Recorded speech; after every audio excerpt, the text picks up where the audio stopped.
Sir ছেড়ে দিন, কি করছেন? আমার এত বড় ক্ষতি করবেন না প্লিজ, আমার ভুল হয়ে গেছে, আমি ক্ষমা চাইছি আপনার কাছে। স্নিগ্ধার কোনো কথাই রাহুল শুনল না। রাহুল স্নিগ্ধাকে এক ধাক্কায় বেডে ফেলে দেয়, ঝাঁপিয়ে পড়ে স্নিগ্ধার উপরে, বেডের সাথে শক্ত করে চেপে ধরে। আর স্নিগ্ধার ঠোঁটে নিজের ঠোঁট চেপে ধরেন। ঘৃণার আগে এত শক্ত করে স্নিগ্ধার ঠোঁট চেপে ধরেছে যে ব্যথায় স্নিগ্ধার চোখ দিয়ে গড়গড় করে পানি পড়ছে। স্নিগ্ধার চিৎকার দিয়ে কান্না করতে ইচ্ছে করছে, কিন্তু পারছিল না। স্নিগ্ধা শুধু ছটফট করছিল ছোটার জন্য। কিন্তু রাহুল স্নিগ্ধাকে আরও শক্ত করে ধরে ঠোঁট ছেড়ে গলাতে মুখ টোপায় আর এলোপাথারে কিস করে যাচ্ছে। স্নিগ্ধা আর নিতে পারছিল না, চিল্লিয়ে কান্না করছিল, কিন্তু কেউ নেই স্নিগ্ধার চিৎকার শোনা মতো। একসময় স্নিগ্ধা ক্লান্ত হয়ে পড়ে, ছুটাছুটি বন্ধ করে দেয়। রাহুল নিজের কাজে ব্যস্ত, স্নিগ্ধাতে মগ্ন উনি। স্নিগ্ধার কোনো আর্তনাদ রাহুলের কানে যায়নি এমন নয়। স্নিগ্ধা জানে রাহুল জেনে বুঝেই এমন করছে। রাহুল যেটা পেরেছে স্নিগ্ধার থেকে, সেটাই স্নিগ্ধাকে ফেরত দিচ্ছে। সেটা হলো কষ্ট। তাদের পরিচয় তো দেওয়া হলো না, আগে তাদের পরিচয় জেনে নিন। স্নিগ্ধা ইসলাম যে অফিসে কাজ করে সেই অফিসের বস রাহুল চৌধুরী। স্নিগ্ধারা হচ্ছে রাহুলের বিয়ে, বাকিটা পরে জানবেন। শেষ রাতে রাহুল স্নিগ্ধাকে ছেড়ে ঘুমিয়ে পড়ে আর স্নিগ্ধা কোনো রকম কাপড় পেঁচিয়ে ওয়াশরুমে চলে যায়। আয়নায় নিজেকে দেখে সারা শরীরে কামড়ের দাগ জায়গায় জায়গায় কেটে ছিলে গিয়েছে। চিৎকার করে কান্না করতে থাকে এসব দেখে। নিজের উপর ঘৃণা হচ্ছে স্নিগ্ধার। নিজের বলা মিথ্যা কথার জন্য আজ নিজের শরীর বিলিয়ে দিতে হলো, রাহুলের কাছে ধর্ষণ হতে হলো। রাহুল ভুল কিছু করেনি, স্নিগ্ধার ভুলের শাস্তি দিয়েছে শুধুমাত্র। কিন্তু এটা তো ছোট শাস্তি নয়, স্নিগ্ধার জীবনের সবচেয়ে বড় শাস্তি, যেটা আজীবন স্নিগ্ধার শরীর মন বয়ে বেড়াবে। স্নিগ্ধা কখনো ভুলতে পারবে না এই কাল রাতটার কথা। কিন্তু স্নিগ্ধা তো নিজের জন্য মিথ্যা বলেনি, তবে কেন স্নিগ্ধার সম্মানটা আল্লাহ রক্ষা করেনি? নিজের মায়ের জন্য স্নিগ্ধাকে এটুকু মিথ্যা বলতে হয়েছে, তার জন্য তাকে এত বড় শাস্তি পেতে হলো কেন? রাহুল কোনো ক্ষমা করতে পারল না স্নিগ্ধাকে। কেন? একটু পরে স্নিগ্ধার মাথায় এলো অন্যের সম্মানটা নষ্ট করলে নিজেরটাও থাকে না। চরম সত্যি কথাটা। স্নিগ্ধার চোখে পানি যেন বাদ মানছে না। সারা রাত স্নিগ্ধা ওয়াশরুমে কান্না করে কোনো এক সময় যে জ্ঞান হারিয়েছে সে তা বলতে পারবে না। নিজেকে আবিষ্কার করে কাল রাতে সেই পেটে দেখি স্নিগ্ধার ঘিন ঘিন লাগছে কেমন। আহ! উঠতে চেষ্টা করলে বুঝতে পারে সারা শরীরে প্রচণ্ড ব্যথা। কোনো রকমে উঠে বসে স্নিগ্ধা, হঠাৎ তার মনে পড়ে কাল রাতের কথা। কিন্তু স্নিগ্ধার তো মনে আছে ও ওয়াশরুমে ছিল। মুহূর্তে রাহুলের কথা মনে পড়ে যায় আর স্নিগ্ধা হাত পা গুটিয়ে বসে কান্না করে দেয়। এমন সময় ভারী গলার আওয়াজ পায়, সামনে তাকিয়ে দেখে রাহুল দাঁড়িয়ে আছে পকেটে হাত দিয়ে। শান্ত লাগছে ওনাকে খুব, কিন্তু স্নিগ্ধা শান্ত হতে পারছে না। চোখ নামিয়ে নেয় ওনার থেকে লজ্জায়। রাহুল বললেন, এখন কেন কান্না করছো? আমাকে টাকার জন্য ধর্ষক বলার আগে কান্না আসেনি? স্নিগ্ধা লজ্জায় রাহুলের দিকে তাকাতে পারছে না, শুধু ফুপিয়ে কান্না করছে। রাহুল ধমক দিয়ে বলে উঠলেন, একদম অভিনয় করবি না আমার সামনে। তোমাদের মতো মেয়েরা টাকার জন্য সব করতে পারে, এটা আর এমন কি টাকা দিয়ে দিব কেমন? সো অভিনয় অফ করো, 10 মিনিটে নিচে আসো। 1 মিনিট লেট হলে খারাপ হবে। স্নিগ্ধা রাহুলের ধমকে কেঁপে ওঠে, আস্তে করে মাথা দোলায়। রাহুল হন হন করে চলে যায়। রাহুলের কথাগুলো কাটার মতো লাগে স্নিগ্ধার মনে। স্নিগ্ধা চিল্লিয়ে কান্না করে কতক্ষণ, তারপরে নিজেকে সামলিয়ে ওয়াশরুমে যায়। গিয়ে দেখে তার শরীরে অন্য একটা ড্রেস। কে চেঞ্জ করলো আমাকে? পরেই ভাবলো রাহুল করেছে মনে হয়। স্নিগ্ধা সবই তো উনি শেষ করে দিলেন, সামান্য ড্রেস, এই আর এমন কি? স্নিগ্ধার ধর্ষক বলার শাস্তি কড়াই ঘন্টায় পেলাম রাহুলের থেকে। স্নিগ্ধা 20 মিনিট পর নিচে যায়, গিয়ে ভারী গলার আওয়াজ পায়। 10 মিনিট টাইম দিয়েছিলাম ঘড়ি দেখে, বাট তুমি আরও 10 মিনিট বেশি নিয়ে ফেলেছো। স্নিগ্ধা নিচে তাকিয়ে বলল। আমি ড্রেস খুঁজে পাচ্ছিলাম না তাই। বলার সাথে সাথে রাহুল স্নিগ্ধার হাতে রাহুলের হাতের গরম কফিটা ফেলে দিলেন। স্যার। রাহুল স্নিগ্ধার চুলের মুঠি ধরে বলে ওঠেন, কি বলো? স্যার যেতে দিন আমায়, আর নিতে পারছি না আমি, প্লিজ। ব্যথায় কাতরিয়ে স্নিগ্ধা বলে। রাহুল চিল্লিয়ে বলে ওঠে, তোকে সারা জীবনই সইতে হবে এসব। মিথ্যা বলার আগে মনে ছিল না এই রাহুল চৌধুরী জানলে কি করবে তোর হাল? রাহুল চৌধুরীর সম্মান নিয়ে খেলা করার শাস্তি ধীরে ধীরে পাবে তুমি। স্নিগ্ধার পড়া জায়গায় হাত দিয়ে চেপে ধরে রাহুল কথাগুলি বলে। স্নিগ্ধার ব্যথায় কেঁদে দেয়। চিল্লিয়ে কান্না করতে ইচ্ছে করছে, তার ব্যথায় জ্বলে যাচ্ছে হাত। তার উপর রাহুল চাপ দিয়ে ধরে রেখেছে। রাহুল স্নিগ্ধার দিকে কেমন অদ্ভুতভাবে তাকিয়ে থাকে কিছুক্ষণ। পরে স্নিগ্ধার কাঁদা থেকে রাহুল স্নিগ্ধাকে টেনে নিয়ে যায় আর ড্রয়িং রুমে সোফায় বসিয়ে বলে। এখানে বসো, আসছি আমি। স্নিগ্ধা ফুপিয়ে কাঁদছে হাত ধরে। একটু পর রাহুল এসে মলম স্নিগ্ধার হাতে লাগিয়ে দিয়ে স্নিগ্ধার কানের কাছে মুখ নিয়ে আস্তে আস্তে বলে। নেক্সট টাইম লেট করার আগে আজকের কথা মনে রেখো। স্নিগ্ধা কাঁদতে কাঁদতে বলে। স্যার আমায় যেতে দিন, আমাকে তুলে এনেছেন যেই কাজের জন্য, আপনার প্রতিশোধ নেওয়া তো হয়ে গেছে, এবার আমায় যেতে দিন প্লিজ, আমি আর পারছি না। আমি প্রতিশোধ নেওয়ার জন্য তোমায় তুলে এনেছি? প্রতিশোধ নেওয়ার হলে কি তোমার মায়ের সেবা করার জন্য তোমায় এই 4 দিন সময় দিতাম? আর কি বলছিলে নিতে পারছো না তুমি? তুমি কাল সন্ধে থেকে এখন পর্যন্ত নিতে পারছো না। আমি 4টা দিন নিতে বাধ্য হচ্ছি কেন? আমার কি দোষ ছিল? আমি কার রেপ করেছিলাম যে আমায় ধর্ষক প্রমাণ করেছিলা? আমি এটার জন্য সরি বলেছি আপনাকে, ক্ষমাও চেয়েছি, কিন্তু এখন আপনি সত্যি করে দেখালেন যে আপনি সত্যি একটা ধর্ষক। রাহুল স্নিগ্ধার কথা শুনে চিল্লিয়ে বলে ওঠে। হো, রিয়েলি? ক্ষমা চেয়েছো? Okay fine. এখন আমি তোমার কাছে সরি বলছি তোমায় রেপ করার জন্য। ক্ষমা করে দাও আমায়। আমি তো ক্ষমা করার মতো মহৎ কাজটা করিনি। তুমি আমায় ক্ষমা করে মহৎ কাজটা করে দেখাও। পারবে? পারবে মন থেকে ক্ষমা করতে?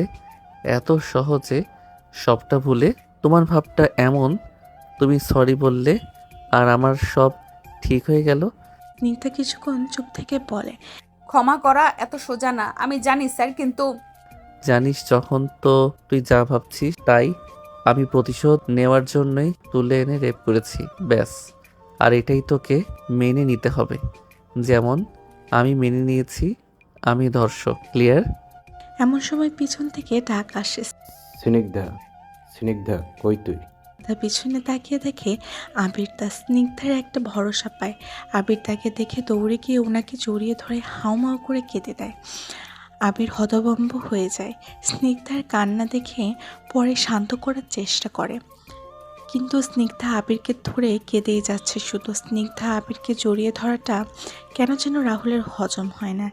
নিজের হাত নিজের মুঠিবদ্ধ করে নিজের রাগ কন্ট্রোল করে আবিরকে জিজ্ঞেস করে। কে আপনি?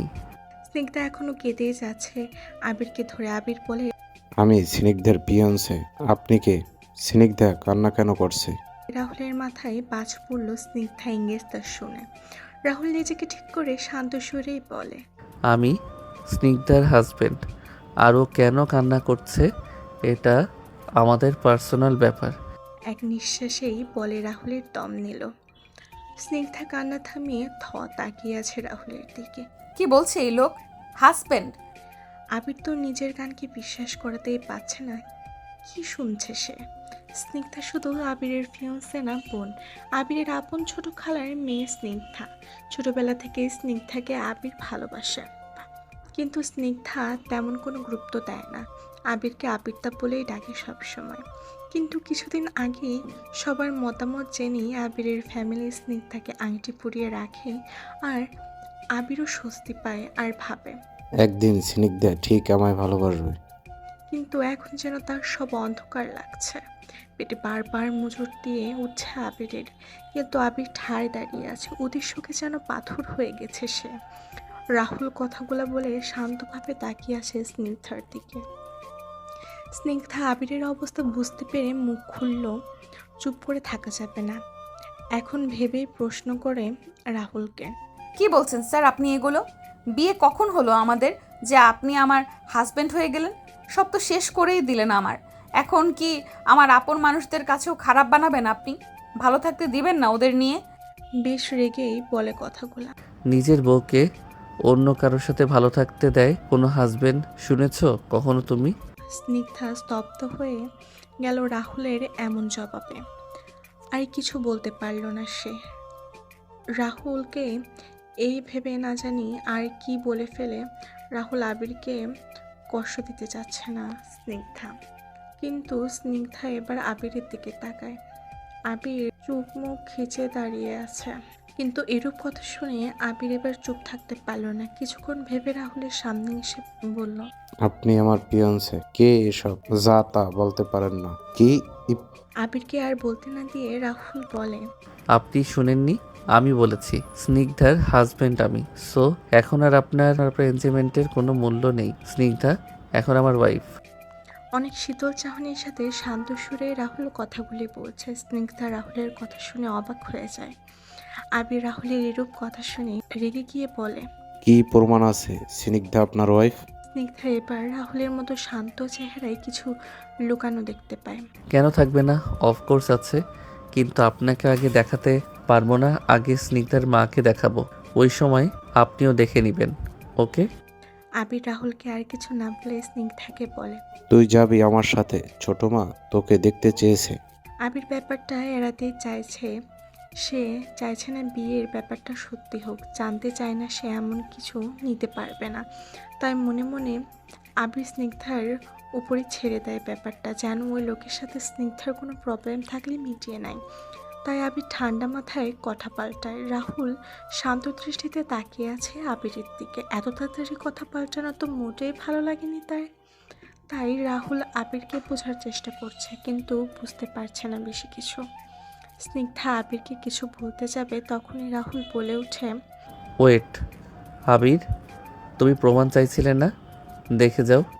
রাহুলের সামনে একটা টেবিলের ওপর থেকে একটা ফাইল আবিরের হাতে দেয়।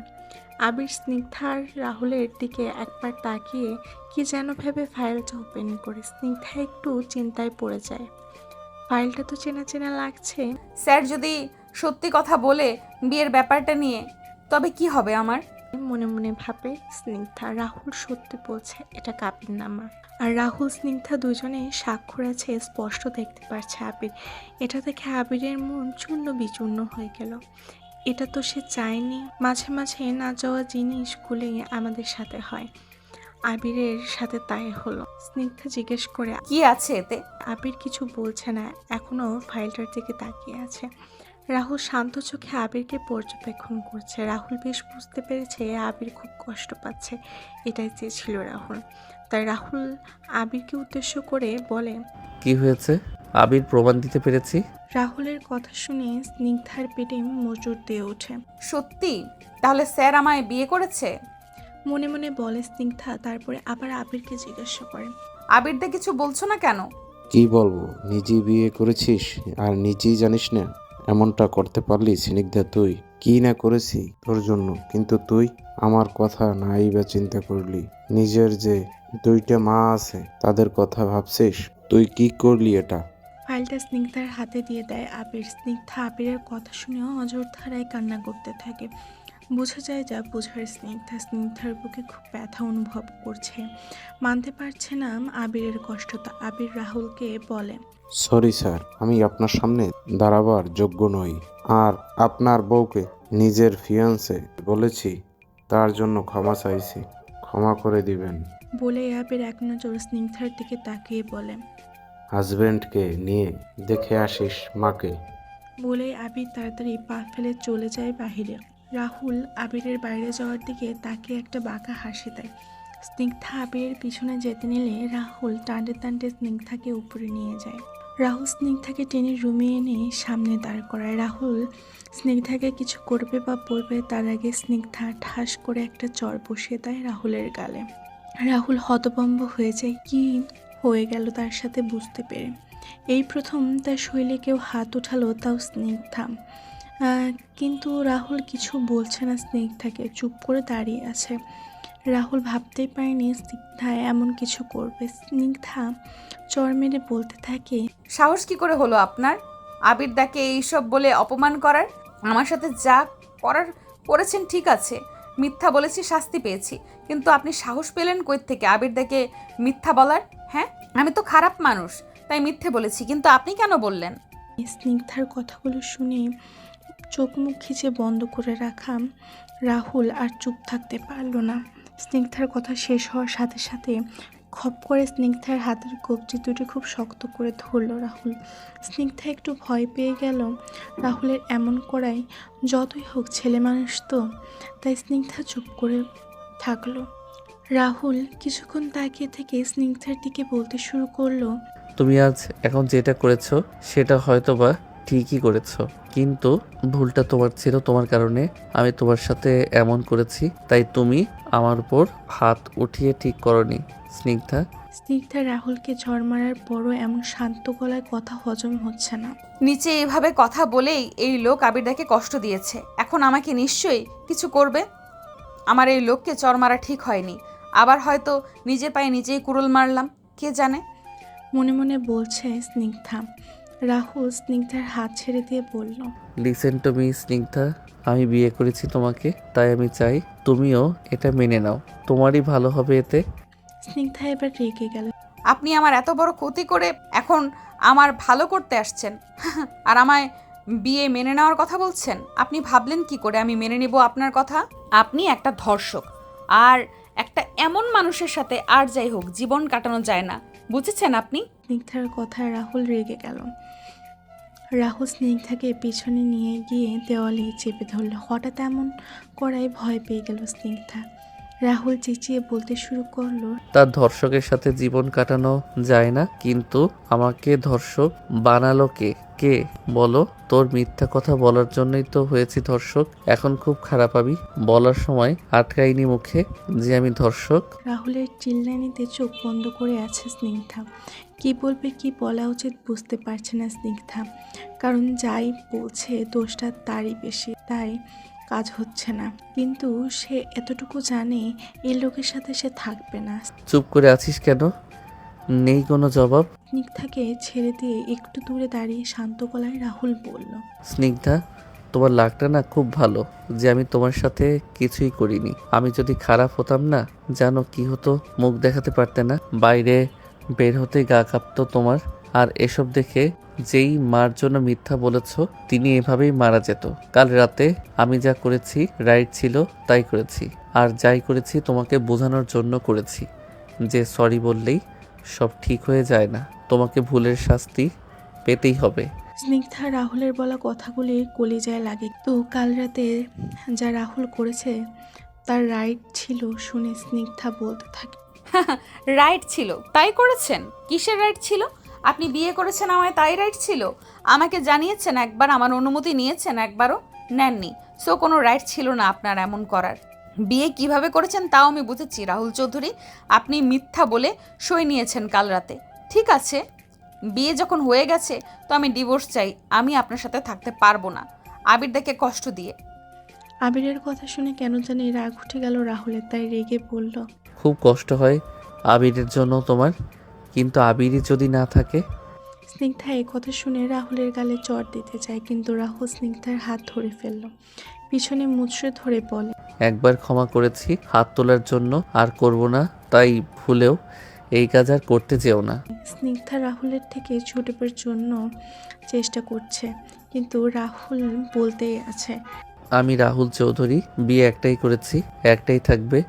ডিভোর্সের ওয়ার্ডটা তুমি যদি আর মুখ দিয়ে বের করেছো তো যার জন্য বের করেছো সেই থাকবে না। রাহুলের শেষ কথাটা শুনে স্নিগ্ধা ছোটাছুটি বন্ধ করে দেয়। রাহুল আবারও বলে, মাকে দেখে এসো। এটা বলে রাহুল চলে যায় রুম থেকে। স্নিগ্ধা নিচে বসে চিৎকার দিয়ে কান্না করছে। রাহুল দরজার আড়ালে দাঁড়িয়ে, তার চোখেও পানি। এইদিকে আবির রাহুলের বাড়ি থেকে বের হয়ে রাস্তা দিয়ে হাঁটছে। কোন দিকে যাচ্ছে সে খেয়াল নেই তার। রাস্তা দিয়ে শুশো করে গাড়ি চলছে আপন গতিতে, কিন্তু আবিরের আজ কোনো গতি নেই। সে সাইড দিয়ে হাঁটছে উদ্দেশ্য ছাড়া।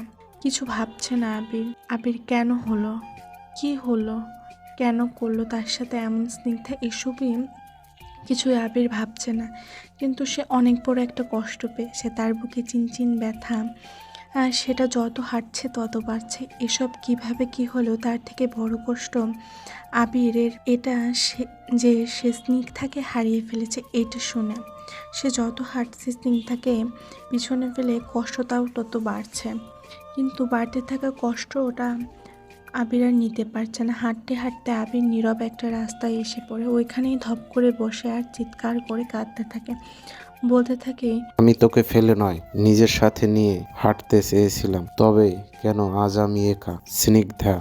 শুধু এটুকু বলেই আবির ওই রাস্তায় হাউমাউ করে কেঁদে দেয়। ছেলেরা সহজে কাঁদে না, কিন্তু আবির তার ছোট থেকে ভালোবেসে আসা মানুষটাকে আজ হারিয়ে ফেলেছে। তার খুব কষ্ট হচ্ছে, স্নিগ্ধাকে আর পাবে না এটা মানতে পারছে না আবির। এদিকে হঠাৎই স্নিগ্ধার ভেতরটা কেমন করে ওঠে। তাই স্নিগ্ধা কান্না বন্ধ করে মাকে দেখার জন্য ফোনটা খুঁজে নেয়। দৌড়ে বের হয়ে যায়। স্নিগ্ধা চিন্তা করে তার আবিরের সাথেও কথা বলতে হবে, সব জানাতেও হবে তাকে। ভুল বুঝে থাকতে দেব না তোমায় আবিরদা, আমি আসছি। স্নিগ্ধা মেন রোড থেকে বের হবে, অমনি পিছন থেকে রাহুলের ভারী আওয়াজ আসে। দাঁড়াও।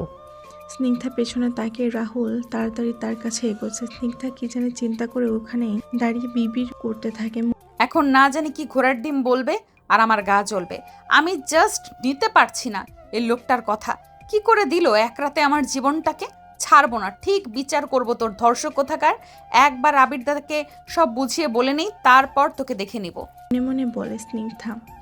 রাহুল স্নিগ্ধার সামনে এসে বলে, যেতে দিচ্ছি, যেমন ঠিক অমনি চলে আসবে। কথা না শুনে আমায় খারাপ বাড়িও না। স্নিগ্ধা ভেবেছিল সে চুপ থাকবে, এখান থেকে বেরোলে বাঁচে আর দেখবে না এই লোকের চেহারা। কিন্তু রাহুলের লাস্ট কথাটা হজম করতে পারেনি সে। একে তার সাথে এত বাজে কাজ করলো, এখন আবার অর্ডার দিচ্ছে কথা শোনার। তাই স্নিগ্ধা রাহুলকে বলেন, কি চাইছেন আপনি? আমি আপনার বাধ্য বউ হই যে আপনি যা বলবেন তা করব, আপনার অর্ডার শুনবো?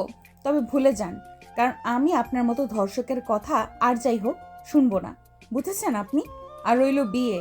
এতটুকু বলে চুপ হয়ে যায়, মনে মনে বলতে থাকে, স্নিগ্ধা, না না, এখন যদি ডিভোর্সের কথা বলি তবে যেতে যদি না দেয়, কিন্তু আমার এখন যেতেই হবে, সব বলতে হবে আবিরদাকে।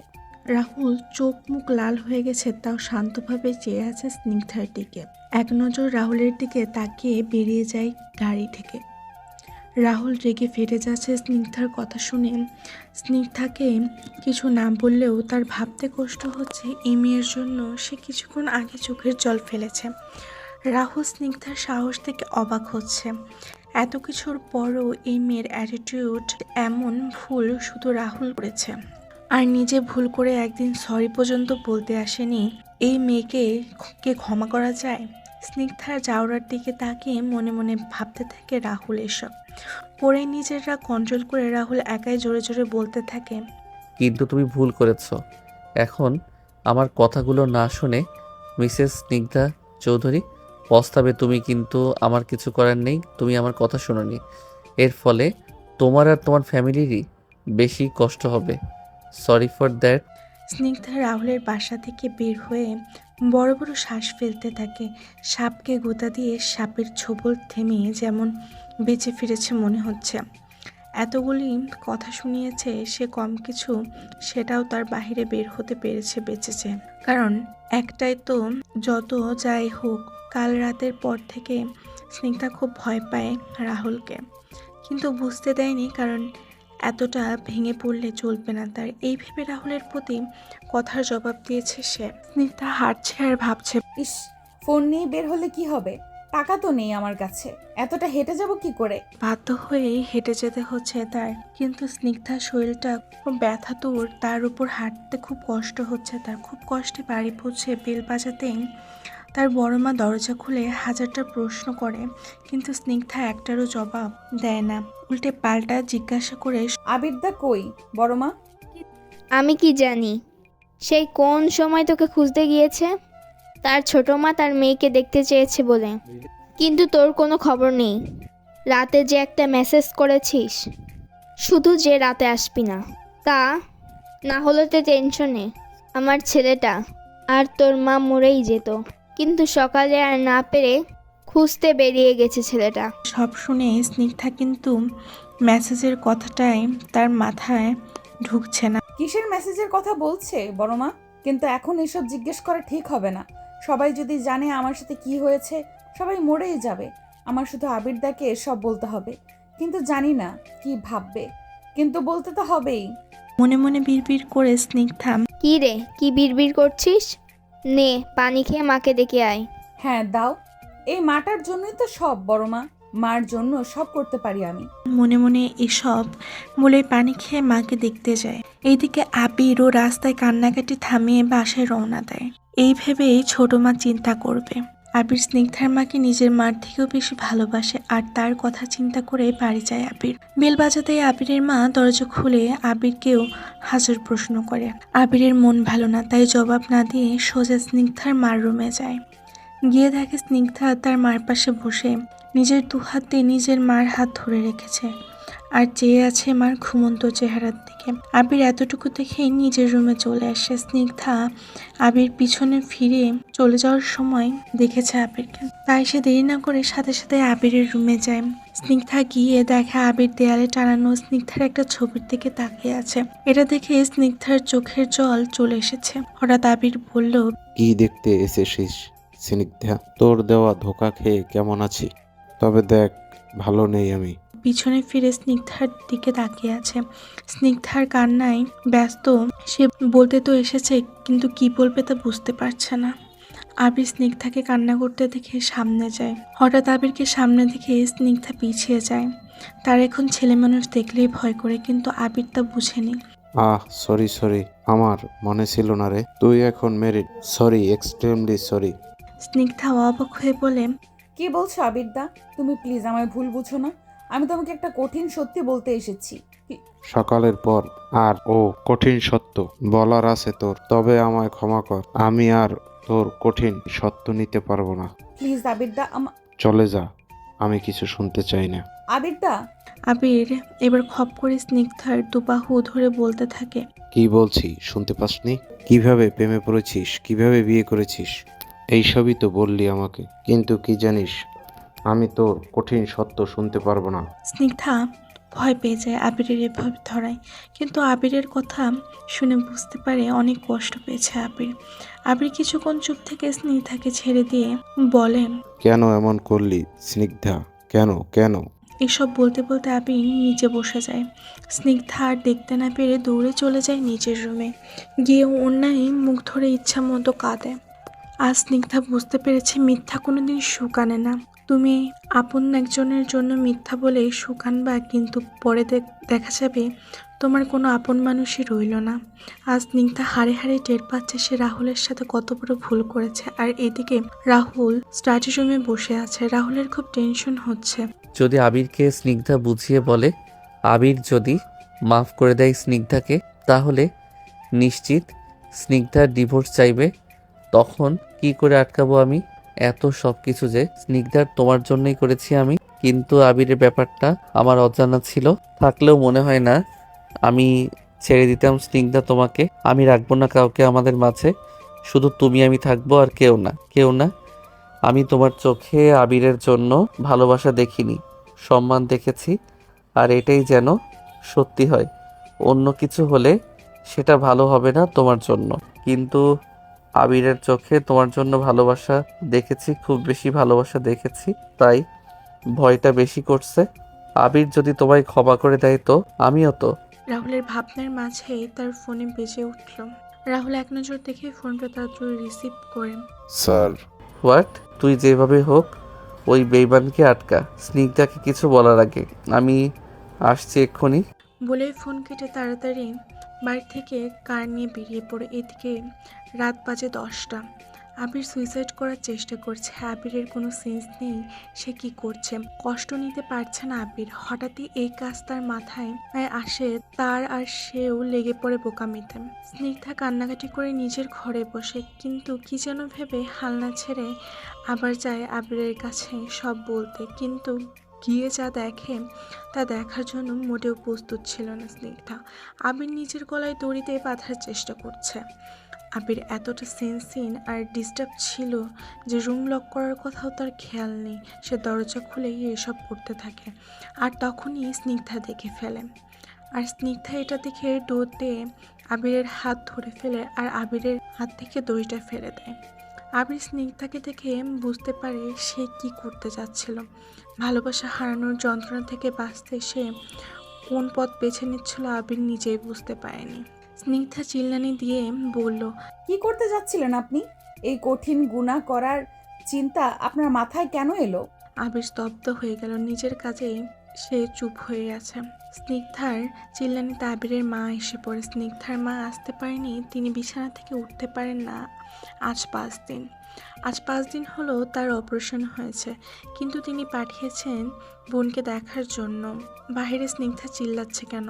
আবিরের মা কিছু বলবে, কিন্তু তার আগেই আবির তার মার হাত ধরে বলে, মা, আমি তোমার কাছে কিছু চাইবো, দেবে প্লিজ? স্নিগ্ধা স্তব্ধ, এর সাথে অবাকও হয়ে যায়, তাকিয়ে আছে আবিরের চোখে। স্নিগ্ধা বোঝার চেষ্টা করছে আবির কি করতে চাইছে, কিন্তু কিছু বুঝতে না পারলেও স্নিগ্ধা এতটুকু বুঝতে পেরেছে আবির অনেক কষ্ট পাচ্ছে স্নিগ্ধার জন্য। আবিরের মা এত রাতে ছেলের এরূপ মিনতিকর কথা শুনে অবাক হয়ে যায়। একবার স্নিগ্ধার দিকে তাকায়, আবার অন্যবার তাকায় আবিরের দিকে। দুজনকেই আবিরের মায়ের খুব অজানা লাগছে, কারণ স্নিগ্ধা আবিরের ভালোবাসার কথা এরকম এড়িয়ে চললেও আবিরকে সবসময় হাসি খুশি রাখার দায়িত্ব স্নিগ্ধার থাকতো। আর যত কষ্টই থাকুক, আবিরের স্নিগ্ধার সামনে থাকলে তার মুখে হাসি লেগে থাকতো। কিন্তু আজ আবিরের মা দুজনের মুখে অন্ধকারের ছায়া দেখতে পারছে, যেখানে অন্ধকারের হাসি নামক জিনিসটা লুকিয়ে গেছে। আবির তার মাকে চুপ করে থাকতে দেখে বলল, মা, চুপ করে আছো কেন? বলো, দিবে? এই প্রথম চাইছি, তোমার কাছে কিছু দিবে না? ছেলেকে বলো। বলতে বলতে আবিরের চোখে পানি এসে পড়ে। হ্যাঁ, আবির কাঁদছে। একমাত্র সেই জানে আজ সে কি চাইবে, আর সেটা মাকে দিতেও কষ্ট হবে তাও জানে, কিন্তু তাও সে চাইবে। কাঁদতে কাঁদতে মনে মনে বলে আবির। আবিরের মা ছেলের চোখের পানি দেখে বুক ধক করে উঠছে, সাথে সাথে ছেলেকে জড়িয়ে ধরে বলে, বাবা, তুই যা চাইবি তাই দেব। কি চাই তোর, বল আমায়। কি হয়েছে তোর, বল। স্নিগ্ধা অবাকের শীর্ষে ফ্যালফ্যাল করে তাকিয়েছিল এতক্ষণ আবিরের মুখের দিকে, কিন্তু এখন আবিরের চোখের পানি দেখে স্নিগ্ধার মরে যেতে ইচ্ছে করছে সেই পানিতে, কারণ ওই চোখের পানির কারণ যে স্নিগ্ধা নিজেই। কিন্তু স্নিগ্ধা ঠায় দাঁড়িয়ে আছে দেখার জন্য কি চাইবে আবির তার মার কাছে। আবির তার মাকে ছাড়িয়ে একটু দূরে দাঁড়িয়ে নিজের মার চোখের দিকে তাকিয়ে চোখ মুখ শক্ত করে দিয়ে বলল, মা, স্নিগ্ধা অন্য একজনকে ভালোবাসে, তাকে বিয়েও করেছে। তাই আমি চাই তুমি এক্ষুনি স্নিগ্ধাকে বাড়ি থেকে বের করে দাও। এক্ষুনি মানে এক্ষুনি। আর যদি তা না হয় তো আমি সুইসাইড করব। এক্ষুনি। আবির মা ধপ করে নিচে বসে পড়ল। ছেলের মরার কথা শুনে তিনি বুঝতে পেরেছেন কিছু হবে, কিন্তু এমন কিছু কল্পনাও তিনি করতে পারেননি। স্নিগ্ধা স্তব্ধ, এর শেষ সীমানায় তাকিয়ে আছে আবিরের দিকে। কি বলল আবির, সে বিশ্বাস করতে পারছে না। মনে মনে বলে স্নিগ্ধা। একবার আমার কথা শুনেই দেখতে আবিরদা। আবির তার মাকে বলল। কি হলো মা, কিছু বলছো না কেন? তিনি এবার ছেলের কষ্ট বুঝতে পারলেন, কি জন্য ছেলের মুখটা অন্ধকার রেখেছেন তিনি। সবার আগে আবিরের মা জানে যে আবির স্নিগ্ধাকে ঠিক কতটা ভালোবাসে, আর আবির স্নিগ্ধার খারাপ চাইবে না তাও জানে। তাই তিনি ভেবেচিন্তে স্নিগ্ধাকে বললেন, স্নিগ্ধা, তুমি চলে যাও, ভালো থাকো। আর এ বাড়িতে এসো না তুমি। আমাদের ভালোবাসার দাম দিতে পারোনি। ভুল করেছো তুমি, চরম ভুল। একদিন ঠিকই বুঝতে পারবে কি হারিয়েছো তুমি। আর তোমার মার চিন্তা করো না। আবির, আমি যতদিন বেঁচে আছি আগলে রাখবো আমার বোনকে। স্নিগ্ধা চিৎকার দিয়ে কান্না করে দেয়, আর আবিরের মায়ের পায়ে ধরে বলে, কি বলছো বড় মা তুমি এইসব? আমি কোথাও যাব না, তোমরা আমার কথাটা শোনো প্লিজ। আবির স্নিগ্ধার দুই বাহু শক্ত করে ধরে উঠিয়ে বলে, আমায় ভালোবাসিস না? যদি একটা মানুষের মনের কারণ না হতে চাস, আমায় জীবিত দেখতে চাস, চলে যা এক্ষুনি, এক্ষুনি। স্নিগ্ধা ভাবতে পারেনি আবির তাকে এভাবে বলবে। আবির স্নিগ্ধার শেষ ভরসা ছিল, কিন্তু সে আবির তার কথাটাও শুনতে চাইছে না। স্নিগ্ধা বুঝতে পেরেছে ঠিক কতটা কষ্ট পেয়েছে আবির। আবির স্নিগ্ধাকে আবার বলে, তুই যাবি নাকি? আমি আমার ব্যবস্থা করব। চিল্লিয়ে বলে আবির। স্নিগ্ধা একবার তার বড়মার দিকে তাকিয়ে তারপর আবিরের দিকে তাকিয়ে বলে, জীবনে একটা ভুলের শোধ তোমাদের হারিয়ে দিতে হবে জানলে কোনো দিনও এমন ভুল করতাম না, কিন্তু কি জানো, নিজের মাকে বাঁচানোর লোভ সামলাতে পারিনি। তোমাদের কাছে একটা রিকোয়েস্ট, মাকে এসবের কিছুই বলো না, মা কষ্ট পাবে। আসি। আবির স্নিগ্ধার শেষ কথাগুলি বুঝতে পারে না, কিন্তু কষ্টে তার বুক ফেটে যাচ্ছে। কিন্তু এটাই যে চায় স্নিগ্ধা। আবিরের মা আর নড়ে চড়ে না, একভাবে বসে আছে তিনি বিশ্বাস করতে পারছে না স্নিগ্ধা তার ছেলের সাথে এমনটা করেছে। ভালো তো কম বাসেনি আর স্নিগ্ধাকে, তাও কোথাও একটা কিন্তু থেকেই যায় আবিরের মার মনে। স্নিগ্ধার পাহাড় সমান অভিমান নিয়ে বাড়ি থেকে বেরিয়ে যায়, শুধু মাকে এক নজর দূর থেকে দেখে। এই মার জন্যই তো এসব ভাবছে আর হাঁটছে। অঝোর ধারায় চোখের পানি পড়ছে, কিন্তু এই কান্নার কোনো শব্দ হচ্ছে না। কোথায় যাবে, কি করবে, এসব ভাবছে স্নিগ্ধা। ভাবছে তাকে বড়মা আর আবির ভুল বুঝলো, এসব ভাবছে আর অজানা গন্তব্যে হাঁটছে। এমন সময় স্নিগ্ধার হাটের মাঝে হুড়মুড়ি এক লোক দৌড়ে আসে, স্নিগ্ধার সামনে দাঁড়ায় আর বলতে থাকে, আপনাকে কিছু বলার আছে আমার, প্লিজ শুনুন। স্নিগ্ধা হঠাৎ করে কেউ সামনে আসায় ভয় পেয়ে যায়। ভয় পেয়ে সে অনেকটুকু পিছিয়ে যায়। লোকটা আর কিছু বলার আগেই কিছু গার্ড টাইপ লোক এসে বলে, ভয় পাবেন না ম্যাম। এটুকু বলে লোকটার মুখ চেপে ধরে নিয়ে যেতে শুরু করে গার্ড টাইপ লোকগুলো। স্নিগ্ধার শরীর ভয়ে থরথর করে কাঁপতে থাকে, নড়াচড়া ভুলে গেছে, কি হয়ে গেল বুঝতে পারছে না। যাই হোক, স্নিগ্ধা খুব ভয় পেয়েছে। এভাবে এত রাতে একা একটা মেয়ে, তারপরে আবার এসব। হঠাৎ স্নিগ্ধার কাঁপাকাঁপির মধ্যে কেউ তার হাত ধরে টেনে নিয়ে যেতে থাকে। স্নিগ্ধা এবার ভয়ে সেন্সলেস হয়ে যায়। সকালে ঘুম থেকে উঠে স্নিগ্ধার মাথায় ধরে নিচু হয়ে বসে আছে। আশেপাশে দেখেই বুঝে যায় সে কই আছে। চুপচাপই বসে আছে স্নিগ্ধা। ঘুম হয়েছে? মাথা তুলে তাকিয়ে অবাক হয়ে যায়। ও তো আপনি আমার হাত ধরেছিলেন আমায় অজ্ঞান করার জন্য? দেখো কে অজ্ঞান করার জন্য হাত ধরে। আমি তো আমার বউ বিপদে ছিল, তাকে বাঁচাতে হাত ধরেছি। হ্যাঁ, রাহুল স্নিগ্ধাকে নিয়ে এসেছে রাতে, আর স্নিগ্ধাও রুমটা দেখে বুঝেছে রাহুলের বাড়িতে, তাই সে চুপচাপ বসেছিল। ফালতু কথা একদম বলবেন না। কে আপনার বউ? হ্যাঁ, আপনার জন্য, আপনার মতো বজ্জাত ছেলের জন্য আমাকে আবির বাসা থেকে তাড়ায় দিছে। কেন এনেছেন আমায় এখানে? আর বিপদের কথা বলছেন, সেটার জন্য আপনি দায়ী। হ্যাঁ, আমার জন্য এমন হয়েছে, তাই আমি আমার বউকে নিয়ে এসেছি, ব্যাস শেষ প্রবলেম। খুব শখ না আমায় বউ বলার? আজ থেকে তোর জীবন আমি তেজপাতা বানায় না সারছি তো আমার নাম স্নিগ্ধা না, দেখে নিস।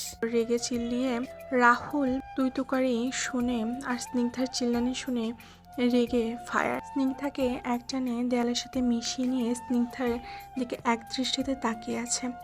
স্নিগ্ধার ভয়ে চোখ খিচে বন্ধ করে বিট করতে থাকে। আল্লাহ, এই হারামি না জানি কি করে, এখন কিন্তু একবার বাঁচায় দাও, এর শিক্ষা দিয়েই ছাড়বো আমি। মনে মনে যা শিক্ষা পারো দাও, দেখি তুমি কি করতে পারো। স্নিগ্ধার কপালে চুমু দিয়ে এখন নিচে আসো, 1 মিনিট লেট হলে ওই দিনের কথা মনে আছে না? হ্যাঁ হ্যাঁ, লেট করব না। ভয়ে ভয়ে গুড গার্ল, কিন্তু এখন না বললে আমার জীবন তেজপাতা করবে। তো আমায় ভয় পাচ্ছ কেন? বলে রাহুল বাঁকা হেসে চলে যায়। গা জ্বলে যাচ্ছে এ লোকের ছোঁয়াতে, শয়তানি হাসিতে আমার। দেখিস কি করি তোকে, কিন্তু এখন লেট করা যাবে না। কে জানে পরে আমার সারা শরীর পুড়িয়ে দিবে। বলেই দৌড় ওয়াশরুমে। রাহুল ডাইনিংয়ে বসে অপেক্ষা করছে স্নিগ্ধার জন্য। স্নিগ্ধা কিছুক্ষণ পরে উপর থেকে নিচে নামতে থাকে। স্নিগ্ধা একটা কালো রঙের শাড়ি পরেছে, দুধে হালতা গায়ে কালো রংটা ফুটে আছে। রাহুল তাকিয়ে আছে হাঁ করে, কিন্তু স্নিগ্ধা রেগে ফেটে যাচ্ছে। ডাইনিং এর সামনে এসে রাহুলকে জিজ্ঞাসা করে, আপনার চেঞ্জিং রুমে শাড়ি ছাড়া কিছুই নেই কেন? স্নিগ্ধার কথায় রাহুলের ধ্যান ভাঙে আর বলে, কেন, কোনো প্রবলেম? আর শাওয়ার নিয়েছো কেন তুমি? তুই যে টাচ করেছিস আমার শরীরে, তাই শাওয়ার নিতে বাধ্য হয়েছি। মনে মনে হ্যাঁ প্রবলেম, আমি শাড়ি পরতে পারি না, আর চেঞ্জিং রুমে শাড়ি ছাড়া আর কিছুই নেই। ওই দিন তো ড্রেস ছিল, আমি দেখেছিলাম, ওইগুলো কই? বসতে বসতে বললাম, ওইগুলো ফেলে দিয়েছি। আর প্রবলেম থাকলেও শাড়ি পরতে হবে তোমায়, তাই শিখে নাও। তোর মতো ছেলের সাথে কথা বলাই জাস্ট পাপ করা। উফ, একবার তোর এই খাঁচা থেকে বের হতে দে, তারপর আর জীবনও পাবি না আমাকে। তারপর দুজনই ব্রেকফাস্ট করে নেয়। স্নিগ্ধা উপরে চলে যায় ব্রেকফাস্ট করে, রাহুলও ছাদে চলে যায়। অনেকক্ষণ ছাদে দাঁড়িয়ে থেকে নিচে যায়। রুমে গিয়ে দেখে স্নিগ্ধা ফ্লোরে বসে হাঁটুতে মুখ গুজে শব্দ করে কান্না করছে। দেখে রাহুল দৌড়ে যায় স্নিগ্ধার কাছে। যদিও রাহুল স্নিগ্ধার কান্নার কারণ জেনে তাও জিজ্ঞাসা করে। কি হয়েছে স্নিগ্ধা, কাঁদছো কেন? স্নিগ্ধার পাশে বসে কান্নার মাঝে হেসে বলে, কেন রাহুল চৌধুরী, আপনি জানেন না কেন কান্না করি আমি?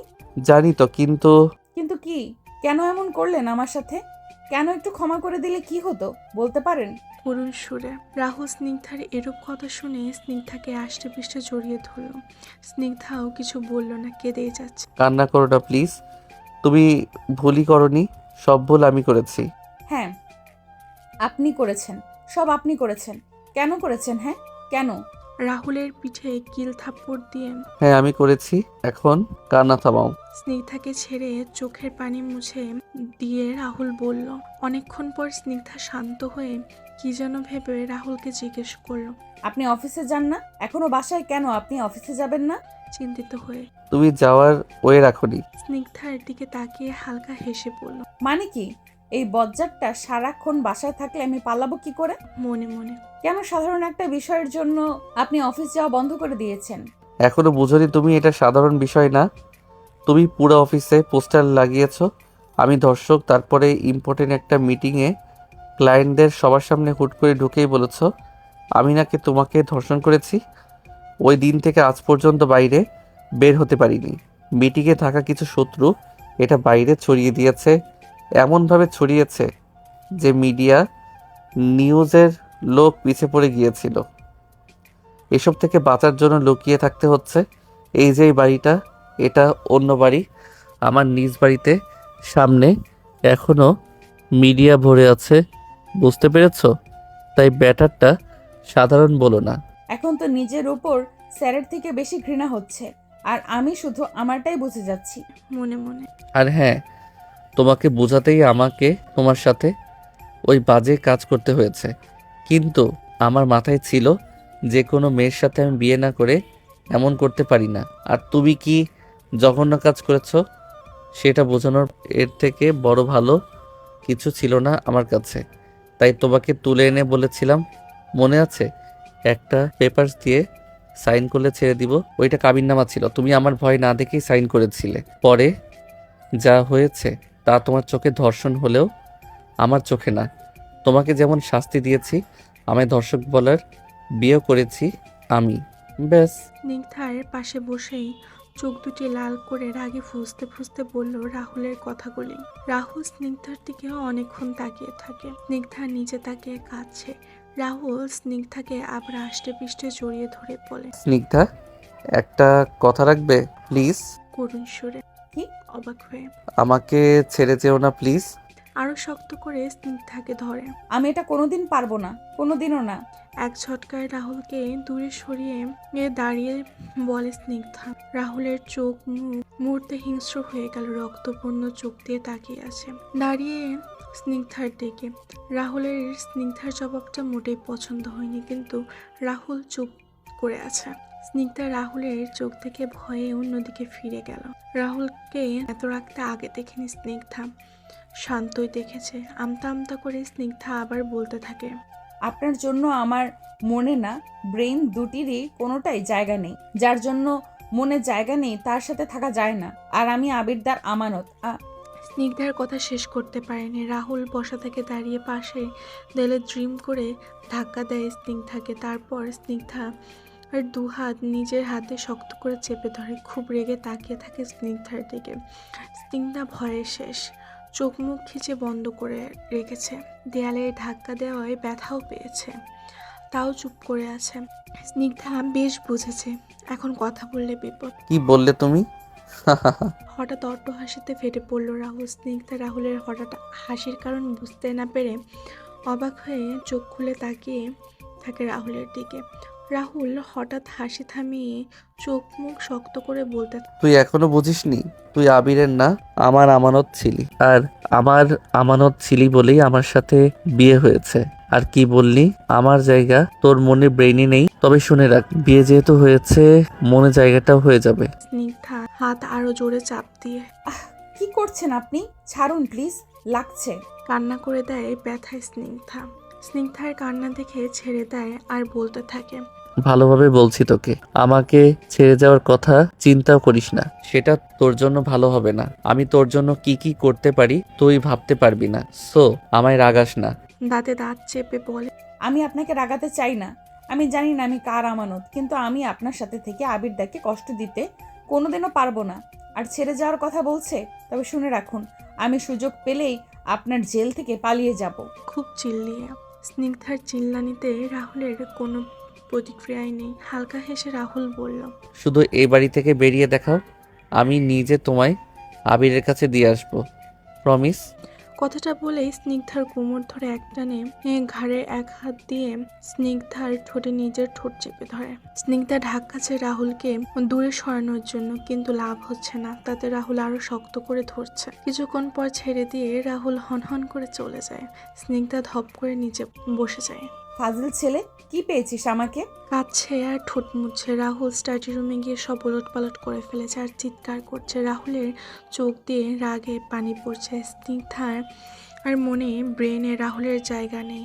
কথাটা রাহুল মানতে পারছে না। কেন কেন স্নিগ্ধা, একটু বুঝলে কি হয় আমাকে? কি হয়? দেয়ালে হাত ইচ্ছে মতো ঘষে দিচ্ছে।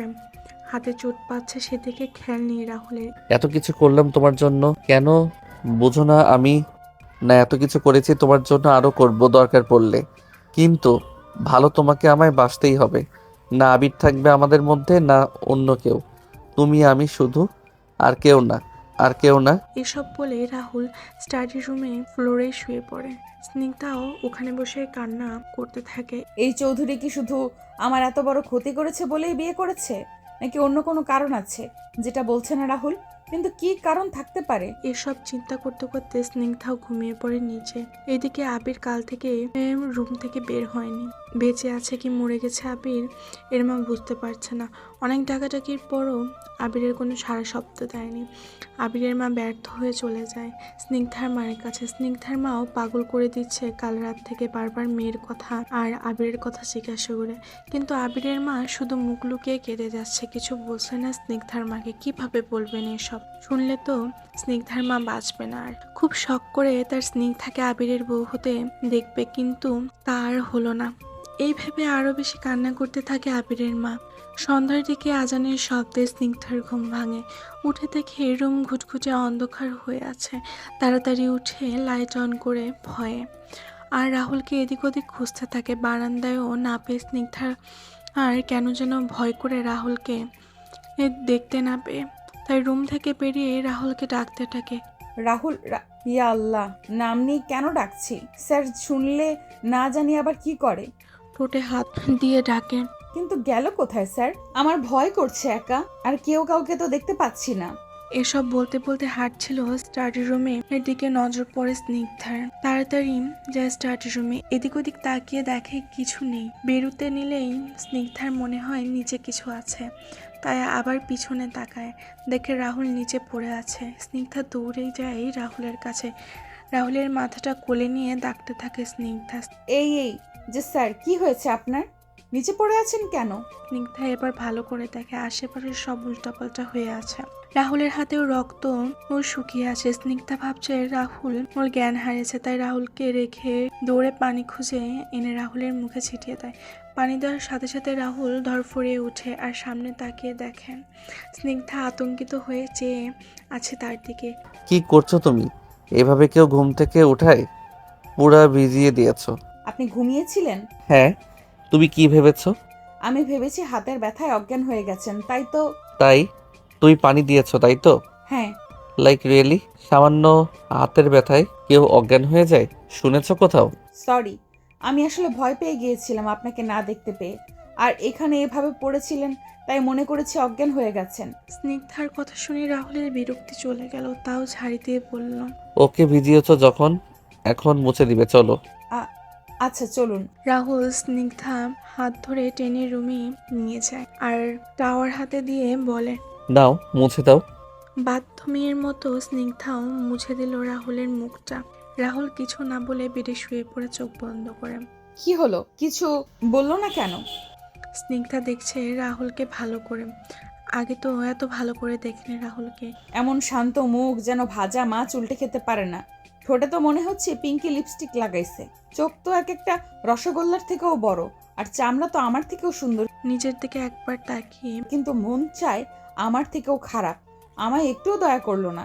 বিড়বিড় করে এগুলা বলে চলে যায় স্নিগ্ধা। কিন্তু কি মনে করে আবার রাহুলের সামনে যায়, আস্তে আস্তে করে কপালে হাত দেয়। আরে, ওনার তো জ্বর এসেছে, তাই তো এভাবে শুয়ে পড়েছে, আমার বোঝার উচিত ছিল। স্নিগ্ধা আর কিছুটা চিন্তিত হয়ে পড়ে রাহুলের জ্বর থেকে। এখন কি করব আমি? এই বাড়িতে তো স্যার আর আমি ছাড়া কেউই নেই। অনেক ভেবে বাটিতে পানি এনে রাহুলের মাথায় জলপট্টি দিয়ে দেয় স্নিগ্ধা। এর মাঝে স্নিগ্ধা একবার মেন ডোর খোলা আছে কিনা দেখতে গেছে, কিন্তু ঠিক কোন দিকে থেকে বন্ধ স্নিগ্ধার মাথায় ঢুকেনি। আবার এসে জলপট্টি দিতে থাকে রাহুলের মাথায়, আর হাতটাও যতটুকু পেরেছে ক্লিন করে দিয়েছে। রাহুলের সেবা করতে করতে স্নিগ্ধা রাহুলের পাশে ঘুমিয়ে পড়ে। সকালে স্নিগ্ধার আগে ঘুম ভাঙে রাহুলের। পাশে তাকাতেই দেখে স্নিগ্ধা মনের শান্তিতেই ঘুমাচ্ছে। আমার ঘুম কেড়ে নিয়ে কি শান্তিতেই না ঘুমাচ্ছ? আর পারবে না বউ, আজকে থেকে তুমি আমার প্রেমে পড়ে এই শান্তির ঘুম ঘুমাতে পারবে না, ঠিক আমার মতো। আমি তোমার প্রেমে পড়ে ঘুমাতে পারি না। রাহুল বিড়বিড় করে কথাগুলি বলে কপালে হাত দিয়ে দেখে একটা জলপট্টি। দেখে বুঝতে পারে তার জ্বর এসেছিল। রাহুলের বিড়বিড় করে কথা শুনে ঘুম ভেঙে যায় স্নিগ্ধার। পাশে তাকিয়ে দেখে রাহুলের হাতে জলপট্টি নিয়ে তার দিকে কেমন যেন সন্দেহের দৃষ্টিতে তাকিয়ে আছে। এটা দেখা মাত্র স্নিগ্ধা লাফ দিয়ে উঠে দাঁড়িয়ে পড়ে। কি হয়েছে? এমন করে তাকিয়ে আছেন কেন? না মানে, তুমি কি আমার সেবা করছিলে? না করতে পারো কিন্তু, কাল তো বলেছিলে আমার কি কি জানি হাল করবে, তো আজ সেবা কেন করলে? বাঁকা হাসি দিয়ে স্নিগ্ধা কি বলবে ভেবে না পেয়ে বলে, আমার খিদে পেয়েছে, কাল থেকে না খাইয়ে রেখেছেন, তার উপর আপনার সেবা করেছি বলে কথা শোনাচ্ছেন, আজীব মানুষ। বলেই হনহন করে চলে গেল স্নিগ্ধা ওয়াশরুমে। মাত্র শুরু, বউ দেখো আরো কি কি করাই তোমাকে দিয়ে। ডেভিল মার্কা হাসি দিয়ে স্নিগ্ধা ওয়াশরুমে গিয়ে হাঁপ ছেড়ে বাঁচল। ইয়া আল্লাহ, ঠিকই তো বলেছে। সারা রাত কিনা আমি এই বজ্জারটার সেবা করেছি, কিন্তু রাতে তো টেনশন হচ্ছিল খুব, বজ্জারটার জ্বর আসছে দেখে, আর এখন রাগ লাগতেছে। উফ, আমি অতিশোকে মেন্টাল হয়ে গেছি। তখনই রাহুল দরজায় টোকা দিতে থাকে। কি গো বউ, একা একা ফ্রেশ হচ্ছ কেন? আমাকে কে ফ্রেশ করিয়ে দেবে? কি বলছে এগুলো? আমার দেখা দেখি এই বজ্জা তো পাগল হয়ে গেল নাকি? আল্লাহ আমার এর থেকে বাঁচাও।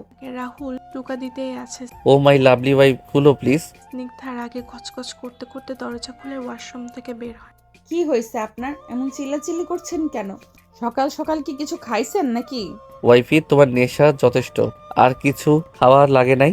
বাঁকা হাসা। স্নিগ্ধার গা জ্বলে যাচ্ছে রাহুলের কথা শুনে।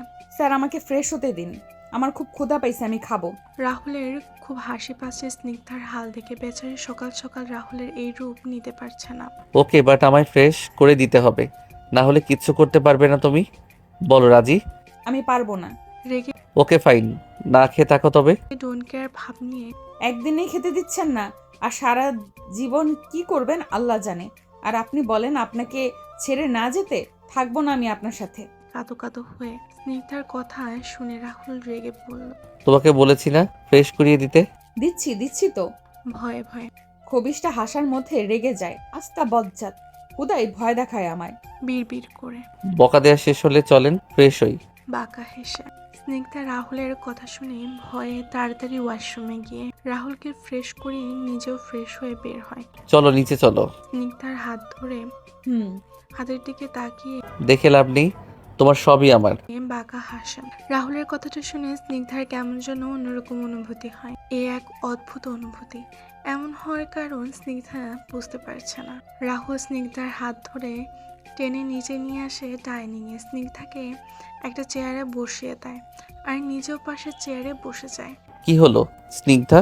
এই বউ। স্নিগ্ধা এক মনে কি যেন ভেবেই যাচ্ছিল। রাহুলের ডাকে ধ্যান ভাঙে। হ্যাঁ হ্যাঁ, জি বলুন। থতমত খেয়ে রাহুল সন্দেহর দৃষ্টিতে কিছুক্ষণ স্নিগ্ধার দিকে তাকিয়ে থাকে। বলছিলাম খাইয়ে দাও।